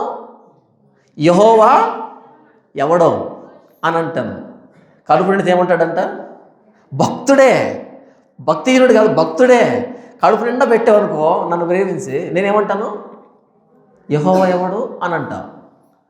పెట్టలేదనుకో ఏం చేస్తాను? దొంగతనం చేసి దొంగనైపోతా. కాబట్టి నా ప్రార్థన ఏంటంటే నాకు దయచేసి వెలితిగా లేకుండా, ఖాళీగా లేకుండా, అటు నిండుగా లేకుండా, మధ్యలో చాలి చాలకుండా పెట్టు. నేను చెప్పిన మాట ఎంత బాగుంటుంది చూడు. చాలి చాలకుండా ఆరోగ్యము, చాలి చాలకుండా బీరువా, చాలి చాలకుండా మన జీవితంలో పరిస్థితులు ఉన్నాయనుకో మంచి భక్తిపరులు అవుతాం. పొర్రపాటున ఖాళీ అయినా ప్రమాదమే, నిండుగా వచ్చిన ప్రమాదమే. ఏ జీవితం కావాలి మనకి? ఒక ధనవంతుని భూమి సమృద్ధిగా పండిందంట. ఎలాంటి తీర్మానం తీసుకుని చూద్దాం. సమృద్ధిగా పండిందంట. అప్పుడు అతడు నా పంటను సమకూర్చుకున్నట్టుకు నాకు స్థలము చాలదు కనుక నేనేమి చేతునండి తనలో తను ఆలోచించుకొని నేను ఇలాగ చేతును, నా కొట్లు విప్పి వాటికంటే గొప్ప వాటిని కట్టించి అందులో నా ధాన్యం అంతటిని ఆస్తిని సమకూర్చుకొని, అంటే ముందున్నటువంటి గరిసెలను తీసివేసాడు, కొత్త గరిసెలు కట్టించాడు. సింపుల్ చెప్పాలంటే పెద్ద బీరువా కొన్నాడని. పెద్ద బీరువా కొన్నాడు, చిన్న బీరువా సరిపోలే, పెద్ద బీరువా కొన్నాడు. పెద్ద ఫ్రిడ్జ్ కొన్నాడు, పెద్ద మంచం కొన్నాడు, డబల్ కాట్ కాదు, నలుగురు పడుకునేది కొన్నాడు దొరకడానికి. మొత్తం అంతా మారిపోయింది. ఇప్పుడు ఒక డైలాగ్ వేశాడు చూడండి, నా ప్రాణమా అనేక సంవత్సరములకు విస్తారమైన ఆస్తి నీకు సమకూర్చబడి ఉన్నది, సుఖించుము, తినుము, త్రాగుము, సంతోషించుమని చెప్పుకుందును అనుకొనెను. అంత వండింది మనసులో అనుకున్నాడు. ప్రాణమా సుఖపడు, సంతోషపడు, అనేక సంవత్సరాలు సరిపడ ఆస్తిని సమకూర్చబడింది. ఇదే డైలాగు వాళ్ళు వేసింది. సుఖాసక్తి గల స్త్రీలారా, నిశ్చింతగా ఉన్న స్త్రీలారా అని అన్నాడు కదా. ఇదే వాళ్ళ ఇంటి పేరు ఏంటంట యెషయా గ్రంథంలో? ఊరు పేరు ఆనందపురం, ఇంటి పేరు ఆనంద నిలయం. ఒకవేళ 100 నిలయాలు ఉన్నాయనుకో, ఆనంద నిలయం 1, ఆనంద నిలయం 2, ఆనంద నిలయం 3, అన్ని ఆనంద నిలయాలు. ఎక్కడ బాధ లేదు, దుఃఖం లేదు, అంత ఆనందమే కలిసి వస్తుంది. పట్టినంత బంగారం అవుతుంది. ఇక్కడ వీడు అన్నాడు చూడు, ప్రాణమా అనేక సంవత్సరాలు సరిపడా విస్తారమైన ఆస్తినికి సమకూర్చబడి ఉన్నది, సుఖించుము, తినుము, త్రాగుము, సంతోషించుమని చెప్పుకుందును అనుకొనెను. అయితే దేవుడు, వెర్రివాడా, ఈ రాత్రి నీ ప్రాణం అడుగుతున్నారు, నీవు సిద్ధపరిచినవి ఎవని మగునని అతనితో అనెను. వెర్రివాడా, ఈ రాత్రి నీ ప్రాణం పోతుంది, నువ్వు సిద్ధపరిచింది ఎవరికి వెళ్తుంది, ఎవరికి చెందుతుంది? వీడికేమో ఆయుష్ 1 రోజు ఉంది, వీడేమో ప్లానింగ్ ఎంత వేసాడు చెప్పు? వీడికి ఆయుష్ ఉన్నది ఆ రోజు రాత్రే, వీడి ప్లానింగ్ ఎక్కడ దాకా ఉంది? చాలా సంవత్సరాలంట. అక్కడేమన్నాడు? సుఖాసక్తి కలిగిన స్త్రీలారా, నిశ్చింతగా ఉన్న స్త్రీలారా, ఇక 1 సంవత్సరానికి తొందర కలుగుతుంది. వీళ్ళు ఏమనుకుంటున్నారు? తొందర లేదు, పాడు లేదు, ఇలాగే ఉంటుంది అనుకుంటున్నారు. కాదు, 1 సంవత్సరానికి తొందర ఉంది, మీకు అర్థం కావట్లేదు. ఇక్కడేమంటున్నాడు? చాలా సంవత్సరాలు అనుకుంటున్నావు, కానీ ఈరోజు రాత్రి నీ ప్రాణం అడుగుతున్నారు, నీకు సిద్ధపరిచినవి ఎవరు మోగుతాయి? మీరు ఆనందపురాలు కట్టుకుంటున్నారు, ఆనంద గృహాలు కట్టుకుంటున్నారు, నువ్వు కట్టింది ఎవరికి చెందుతుంది? బలురక్కస చెట్లకి, ముళ్ళ తుప్పలకి. ముళ్ళ తుప్పల కోసం ఆనందపురాలు కట్టాలన్నా, ఆనంద గృహాలు కట్టాలన్నా? బలురక్కస చెట్ల కోసం, ముళ్ళ తుప్పల కోసం ఇంత అందమైన అద్దాల మేళలు కట్టాలన్నా? వెర్రితనం కదా ఇది. వెర్రివాడా, ఈరోజు రాత్రి నీ ప్రాణం అడుగుతున్నారు, నీవు సిద్ధపరిచినవి ఎవనివ్వగునని అతనితో చెప్పాడు. చెప్పి, దేవుని ఎడల ధనవంతుడు కాక తన కొరకే సమకూర్చుకునేవాడు అలాగుననే ఉండనని చెప్పాను. ఎప్పుడు కూడా మనవి కాదు సెంటర్ ఆఫ్ అట్రాక్షన్ ఉండాల్సింది దేవుడు లేకుండా నిశ్చింతగా బ్రతుకుతున్నాం అనుకో, ఇది నిశ్చింత, ఇది సుఖం, ఇది నిశ్చింత. నా ప్రాణమా తినుము, త్రాగుము, సుఖించుము. దేవుడు అన్నాడు, మూర్ఖుడా, వెర్రివాడా అని. మనం కూడా అంతే, మన బ్రతుకులు మనం చూసుకుంటూ పోతున్నాం అనుకో, మూర్ఖుడా, వెర్రివాడా అని మాట్లాడతాడు. చూడండి, ఫిలిప్పీలకు రాసిన పత్రిక, అపోస్తలుడైన పౌలు ఫిలిప్పీలకు రాసిన పత్రిక 2వ అధ్యాయము 21వ వచనం. అందరూ తమ సొంత కార్యములనే చూసుకొనిచున్నారు, కానీ యేసుక్రీస్తు కార్యము చూడరు. అందరూ ఏ కార్యాలు చూస్తున్నారంట? సొంత కార్యాలు. యేసుక్రీస్తు కార్యాలు చూడరంట. 19వ వచనం చూడండి, నేనును మీ క్షేమము తెలుసుకుని ధైర్యం తెచ్చుకుని నిమిత్తము తిమోతిని శీఘ్రంగా మీ ఎద్దుకు పంపుటకు ప్రభు అయిన యేసునందు నిరీక్షించుతున్నాను. మీ దగ్గరికి తిమోతిని పంపిస్తున్నాను, అక్కడున్న సమాచారాన్ని మా దగ్గర తీసుకుని వస్తాడు, అప్పుడు నేను కూడా ధైర్యం పొందుతాను. ఫిలిప్పీలో ఉన్న సంఘం ఓకే, వాక్యానుసారంగా బ్రతుకుతుందని. అయితే తిమోతినే ఎందుకు పంపుతున్నానంటే అనే దానికి 20వ వచనం చెప్తున్నాడు. తిమోతిని ఎందుకు, పక్కన ఇంకెవరిని పంపించవచ్చు కదా అంటే, తిమోతిని ఎందుకు పంపిస్తున్నా అంటే 20వ వచనం చూడండి, మీ క్షేమ విషయమై నిజముగా చింతించువాడు అతని వంటి వాడెవడను నా యొద్ద లేడు. నిజంగా మీకోసం చింతపడేవాడు, మీ సంఘం కోసం చింతపడేవాడు, మిమ్మల్ని ప్రేమించేవాడు ఆ వ్యక్తి కాకుండా ఇంకొకరు లేరు అలాంటి వాళ్ళు. మరి మిగతా వాళ్ళతో ఉన్నారు కదా అంటే చూడండి, అందరూ తమ సొంత కార్యంలో చూసుకొనిస్తున్నారు, కానీ యేసుక్రీస్తు కార్యములు చూడరు. కాంటెక్స్ట్ అర్థమైందా? ఎందుకు తిమోతిని పంపిస్తున్నా అంటే, తిమోతి తన కార్యాలు కాదు, యేసుక్రీస్తు కార్యాలను చూసేవాడు. మరి మిగతా వాళ్ళు సొంత కార్యాలు చూసుకుంటున్నారు, కానీ యేసుక్రీస్తు కార్యాలు చూడరు. మరేం చూస్తారు వాళ్ళు? సుఖాసక్తి. దేమ యెహోవాను ప్రేమించి వెళ్ళిపోయాడు. దేమ యెహోవాను ప్రేమించి వెళ్ళిపోయాడు. ఈరోజు పాస్టర్లు చేస్తున్నది ఏంటంటే, విశ్వాసం చేస్తుంది ఏంటంటే, ఎవరి పని వాళ్ళు చేసుకుంటున్నారు, తప్పిది. యేసుక్రీస్తు కార్యాలు ఉన్నాయి. చూడండి, యెషయా గ్రంథము 56వ అధ్యాయం 10వ వచనం నుంచి, వారి కాపరులు గుడ్డివారు, వారందరూ తెలివిలేని వారు, వారందరూ మూగ కుక్కలు మొరగలేరు, కలవరించుచు పండుకుని వారు నిద్రాసక్తులు. కుక్కలు తిండికి ఆతురపడును, ఎంత తినను వాటికి తృప్తి లేదు. ఈ కాపరులు అట్టివారే, వారు దేన్ని వివేచింపజాలరు, వారందరూ తమకిష్టమైన మార్గమును పోవుదురు. ఒకడు తప్పకుండా అందరూ స్వప్రయోజనమే విచారించుకుందరు. స్వప్రయోజనం అంటే ఏంటి? నాకేంటి నాకేంటి నాకేంటి, అంతేగాని క్రీస్తుకేంటి, సంఘానికేంటి, క్రైస్తవానికి ఏంటి, భవిష్యత్తు ఏంటి చూడరన్నమాట. అందరూ తమకిష్టమైన మార్గం పోవుదురు. తమకిష్టమైన మార్గం అంటే ఎవరి డినామినేషన్ వాడిదే అని అర్థం. తర్వాత ఒకడు తప్పకుండా అందరూ స్వప్రయోజనమే విచారించుకుంటారు.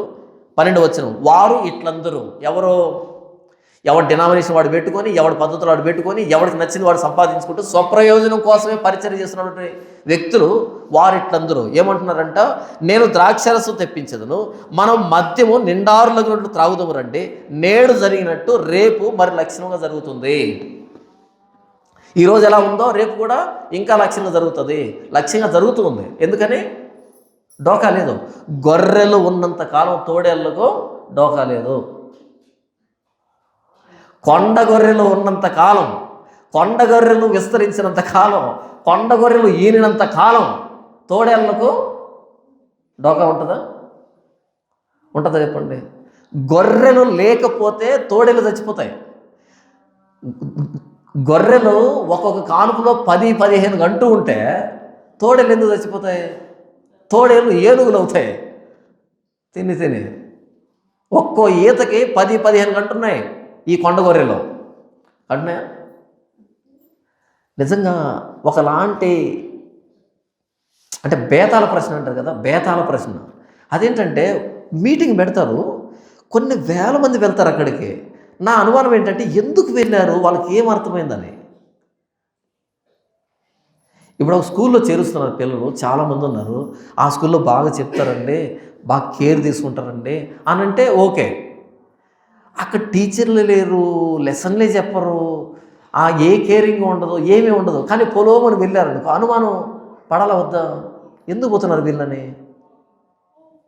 ఒక స్కూల్లో మంచి టీచింగ్ ఉంటే వెళ్ళారు అంటే నేను కూడా ఒప్పుకుంటాను, టీచింగ్ కోసం వెళ్ళారని.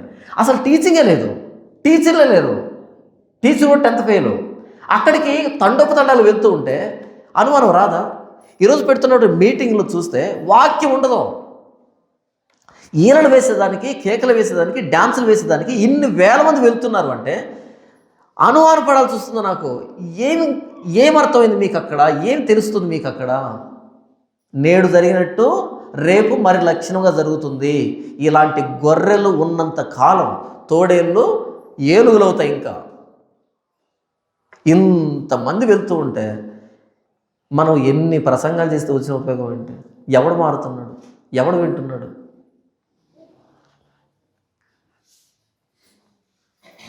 నేడు జరిగినట్టు రేపు మరి లక్షణంగా జరుగుతుంది. ఎందుకు ఆ కాన్ఫిడెన్స్ అంటే బయట వాళ్ళు ఎంత చెప్పినా మన వాళ్ళు వినరు. బయట వాళ్ళు ఎంత చెప్పినా మన వాళ్ళు వినరు. ఎంత కాన్ఫిడెన్స్ అది! వీళ్ళు విననంతకాలం నేడు జరిగినట్టు రేపు మరి లక్ష్యంగా జరుగుతూనే ఉంటుంది. వీళ్ళు మానేస్తే కదా వీడు కూడా భయపడతాడు. వీళ్ళు మానతారా? అస్సలు మానరు. వీళ్ళు మానలేదు అంటే వీడికి ఏమైనా బాధ? నేడు జరిగినట్టు రేపు మరి లక్ష్యంగా జరుగుతుంది. కాబట్టి మనం ఏం చేద్దాం? ఎంత తినేనను వాటికి తృప్తి లేదు. కుక్కలు తిని తిని తిని కక్కుకొని మరలా ఎలా తింటాయో మనం తింటూనే ఉందాం. ఎంత స్పష్టంగా చెప్తున్నాం.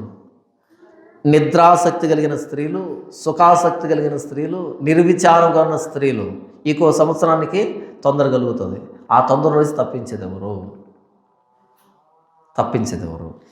ప్రకటన గ్రంథం 3వ అధ్యాయము 15వ వచనం, నీ క్రియలను నేను ఎరుగుదును, నీవు చల్లగానైనను వెచ్చగానైనను లేవు. నీవు చల్లగానైనను వెచ్చగానైనను ఉండిన మేలు, నీవు వెచ్చగానైనను చల్లగానైనను ఉండక నులివెచ్చగా ఉన్నావు కనుక నేను నిన్ను నా నోట నుండి ఉమ్మివేయను ఉద్దేశించుతున్నాను. యేసు ప్రభువేమో తూ అని ఉమ్మివేయాలనుకుంటూ ఉంటే వీళ్ళు ఏమనుకుంటున్నారంట? 17వ వచనం, నీవు దౌర్భాగ్యుడవును, దిక్కుమాలిన వాడవును, దరిద్రుడవును, గుడ్డివాడవును దిగంబరుడునై ఉన్నావని ఎరుగక, ఇది తెలియట వీడేమనుకున్నాడంట, నేను ధనవంతుడను, ధనవృద్ధి చేసి ఉన్నాను, నాకేమీ కొదవలేదని చెప్పుకొనుచున్నావు. దేవుడేమో నువ్వు దరిద్రుడివి, దిగంబరుడివి, దౌర్భాగ్యుడివి మాట్లాడుతుంటే వీళ్ళు ఏమనుకున్నారంట, నేను ధనవంతుణ్ణి, ధనవృద్ధి చేశాను, నాకేమీ కొదవలేదు. ఈరోజు కనబడుతుంది ఇదే కదా, ధనవంతుడను, ధన వృద్ధి చేశాను, నాకేమీ కొదవలేదు. నాకేమీ కొదవలేదంటే వచ్చేది నిశ్చింత, నాకేమీ కొదవలేదంటే వచ్చేది సుఖాసక్తి, నిద్రాసక్తి. లేవండి, గోనె పట్టు కట్టుకోండి, ఇప్పటికైనా అంగలార్చండి, రాబోతున్న ఉపద్రవం నుంచి తప్పించబడతారు. మీ ఆనంద గృహాల్లో బలురొక్క చెట్లు పెరగకూడదనుకుంటే ఇప్పుడే పశ్చాత్తాపడండి. ప్రభువైన యేసుక్రీస్తు చెప్పాడు, వెర్రివాడ, ఈ రోజు రాత్రి నీ ప్రాణం అడుగుతున్నారు, నీకు సిద్ధపరిచినవి ఎవరు వగుతాయి. ఈ యెషయా గ్రంథము 32వ అధ్యాయము 9వ వచనం నుంచి ఎవరిని గురించి మాట్లాడుతున్నాడు అంటే విశ్వాసం గురించి మాట్లాడుతున్నాడు. సుఖాసక్తి కలిగిన స్త్రీలారా, నిశ్చింతగా ఉన్న స్త్రీలారా, మీరు లేవండి, మీరు ఆలోచించండి, అప్పుడు రాజరికం మారుతుంది, ప్రభుత్వం మారుతుంది. విశ్వాసులు ఆలోచించకపోతే కాపరులు మారరు, విశ్వాసులు ప్రశ్నించకపోతే కాపరులు మారరు. అలా మీరు ప్రశ్నించకపోతే క్రైస్తవ్యానికి నష్టం, రేపు క్రైస్తవ్యానికి నష్టం. ఇది మనం ఆలోచించాల్సినటువంటి విషయం. పైనుండి ఆత్మ కుమ్మరించబడితే ఇది జరుగుతుంది, పైనుంచి ఆత్మ కుమ్మరించబడకపోతే ఇది జరగదు. పెంతెకోస్తు పండుగ దినాన జరిగింది ఏంటి అంటే పరిశుద్ధాత్మ దేవుడు కుమ్మరించబడ్డాడు. అప్పుడు అపోస్తులు సువార్త ప్రకటించడం ప్రారంభించారు. ఆ అపోస్తుడైన పేతురు గారడీ సీమోను ఏమంటాడు, నీవు సమస్తమైన దుర్నీతి దుష్టత్వ బంధకాల్లో ఉన్నావు అని ఖండిస్తాడు. ఎవరు? పరిశుద్ధాత్మ కలిగినటువంటి పేతురు. బెరయా విశ్వాసులు పౌలు శీలలు చెప్పిన సంగతులు అలాగే ఉన్నవో లేవో ప్రతిదినం పరిశోధించారు. ఇవన్నీ పరిశుద్ధాత్మ దేవుడు చెప్పినటువంటి మాటలు. అందరూ తమ సొంత కార్యం చూసుకొస్తున్నారు కానీ యేసుక్రీస్తు కార్యాలు చూడరు, తిమోతి తప్ప. కాబట్టి మనమైనా బాధ్యత తీసుకుందాం, మనమైనా సుఖాసక్తిని వదిలి, నిశ్చింతను వదిలి, ఈరోజు జరిగినట్టే రేపు ఇలాగే జరుగుతుంది అనేటువంటి ఆ తప్పుడు నమ్మకాన్ని వదిలిపెట్టేసి భవిష్యత్తును ఆలోచిద్దాం. భవిష్యత్తులో ఏం జరగబోతుంది క్రైస్తవానికి, భవిష్యత్తులో మన విశ్వాసానికి ఏం జరగబోతుంది మనం ప్రశ్నిద్దాం, ప్రతి భ్రష్టత్వాన్ని ఆపుదాం. అహాజు లాంటి పరిపాలనకి అంతానికి మనమే కారణమవుదాము. అహాబులు చాలామంది ఉన్నారు. అహాజు ఆ రోజు ఒక్కడే, ఈరోజు చాలామంది అహాజులు ఉన్నారు. బయట నుంచి రకరకాల బలిపీఠాలు తీసుకొచ్చారు, క్రైస్తవులో ప్రతిష్ఠించారు. బయట నుంచి చాలా పద్ధతులు తీసుకొచ్చారు, క్రైస్తవులో ప్రతిష్ఠించారు. అల్లరికి ఆరాధన అని పేరు పెట్టారు, రకరకాల వింత వింత సిద్ధాంతాలు పద్ధతులు పెట్టారు. మనం ప్రశ్నిద్దాం. అహాజులు ఉండకూడదు, హిజ్కియాలు ఉండాలి, ఆత్మ కుమ్మరించబడాలి, పరిశుద్ధాత్మ దేవుని నడిపింపులో క్రైస్తవ్యం వర్ధిల్లాలి. ఎలాగైతే ప్రతి నీళ్ళున్న చోట విత్తనాలు చల్లి సేద్యం చేసినట్టుగా ప్రతి చోట మనం కూడా సేద్యం చేయాలి. కోత విస్తారం, పనివారు కొందరే. కోత విస్తారం, పనివారు కొందరే. పని చేద్దాం.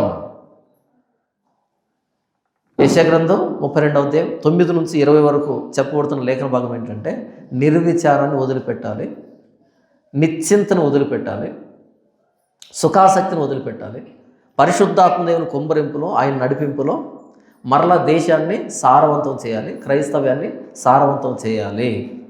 దేవుని వాక్యం అనే విత్తనాలు చల్లి ఎద్దుల్లాగా పనిచేయాలి. ఎక్కడైతే ఎద్దుల బలం ఉంటుందో గాది యందు ధాన్యం నిల్వ ఉంటుందంటాడు సామెతల గ్రంథంలో భక్తుడు. ఎక్కడైతే బలమైన ఎద్దులు ఉంటాయో అక్కడ గాది యందు ధాన్యం నిల్వ ఉంటుంది. బలమైన ఎద్దులు లేకపోతే ధాన్యం ఉండదు గరిసెలో. కాబట్టి వాక్యం అనే విత్తనాలు చల్లుదాం.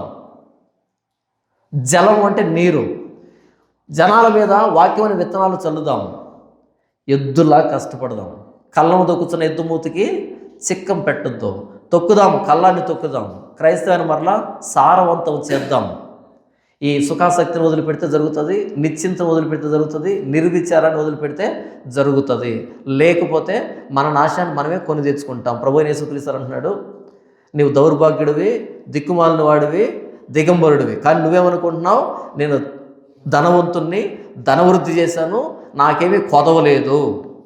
మనకు కొదవ ఉంది. అదేంటి? సంతుష్టి సహితమైన దైవభక్తి గొప్ప లాభ సాధనం. బైబిల్ నేర్పించిన భక్తి అంటే నాకేం కొదవలేదు కాదు, సంతుష్టి సహితమైన దైవ భక్తి. అంటే నాకు ఉన్నదే ఎక్కువ, నాకు ఉన్నదాంతోనే తృప్తి పడతాను, అంతేగాని ధనవృద్ధి చేసి నేను అంతా సంపాదించాను అనేటువంటి స్థితి కాదు. సంతృప్తిని నేర్పించింది పరిశుద్ధాత్మ దేవుడు. అందుకే అపోస్తుల కార్యాలు మనం చూస్తే వారు వాక్యాన్ని విని తమ చరస్థిరాస్తులు అమ్మి అపోస్తుల పాదం దగ్గర తీసుకొచ్చారు. అంటే ఆస్తులు కూడా పెట్టుకోలే, పరిశుద్ధాత్మ దేవుడు వస్తే ఆస్తుల్ని ప్రభు పరిచర్యలో ఖర్చు పెట్టారు. కానీ ఈరోజు ఏమవుతుంది, ఆస్తులు కూడా పెట్టుకుంటున్నారు. పరిశుద్ధాత్మ దేవుడు కాదు, భ్రష్టాత్మ పనిచేస్తున్నాడు ఇలాంటి వాళ్ళలో. ఎందుకు వాళ్ళు తమ చరస్థిరాస్తులు అమ్మారు? సంతృప్తి, మా జీవితాన్ని సంతృప్తి, ప్రభు యేసుక్రీస్తు మాకు దక్కాడు, మాకు రక్షణ వచ్చింది, ఇంకేం కావాలి మాకు అనే ఈ సంతృప్తిలో దీన్ని లేని వాళ్ళు పంచిపెట్టారు. ఈరోజు ఏమవుతుంది, సేవ పేరుతో సంఘాన్ని దోచుకుంటున్నారు, ఆస్తులు సమకూర్చుకుంటున్నారు. ఇది పరిశుద్ధాత్మ దేవుడు కాదు, భ్రష్టాత్మ.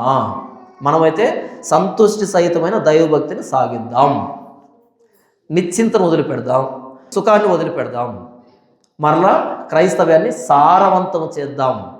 జలముల మీద వాక్యం అనే విత్తనాలు చల్లి ఎద్దులాగా కష్టపడదాం. గాది యందు, పరలోకపు గాది యందు ఏమంటారు, ప్రభువైన యేసుక్రీస్తు ఎవరి కోసం అయితే ప్రాణం పెట్టాడో అలాంటి వారిని నింపడం ద్వారా. ఇది యెషయా గ్రంథం 32:9-20 వరకు వ్రాయబడినటువంటి లేఖన భాగ సారాంశం. దేవుడి వాక్యం దీవించును గాక. ఆమేన్.